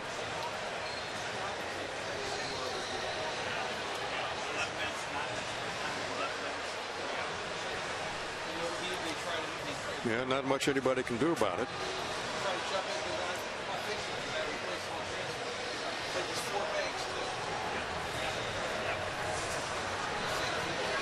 So tomorrow's second game will have Doug Fister for the Nationals on the mound against Clayton Kershaw. That's a 4 o'clock start. We know that. And then on Sunday, Zach Greinke and Max Scherzer hook up. And disappointed Nat fans will have to regroup and come back tomorrow.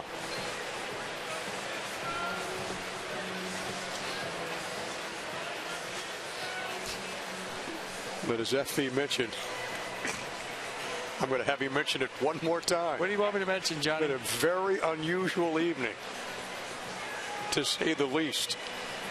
I analyze baseball games, not electricity. I don't know what else to say. I got I've nothing. never seen this before. I really have nothing. I'm trying. I got nothing. Gone through rain delays, things like that, but nothing like this. I mean, I could look at my Doppler if it was a rain delay on my app and tell you what was going to. I don't know. I mean, I don't know what time we're playing tomorrow either. I'm trying to find out. Okay. So FP checking with his sources. And the quicker the better.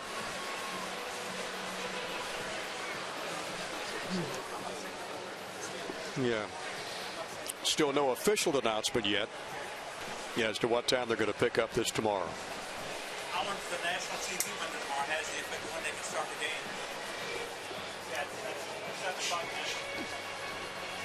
So if you're just dialing us in tonight here at 10 minutes before 11,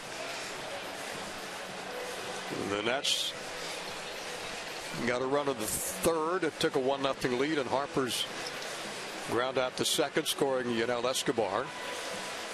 And then the top of the fourth, back came the Dodgers with a 2-run homer by Adrian Gonzalez, his 19th. Pushed his RBI total up to 57. Then problems began. 8:19, power outage lasted for an hour and 22 minutes. They played for 9. It went out again at 9:50. They played out till 10:30. They played, that was that 40-minute delay. And they resumed play in the bottom of the 5th. Escobar 2-run homer put the Nats back on top 3-2. And that's where we are right now. And 10:41, the lights went out again. So we will take a break. You see the score. The Nationals 3, the Dodgers 2. The power outage, third of the night. We'll have to play again tomorrow. We'll be back in a moment.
Dodgers leading the Western Division, 4.5 up on the Giants. The Nationals 2 games up in the Mets. But little did either ball club realize that the culprit tonight would not be the opponent, it'd be the lights. I mean, the positive is they have a 3-2 lead coming into tomorrow. Yes. So you have a lead. You know, Matt Williams, you have a long time to figure out your bullpen and how you want it to work.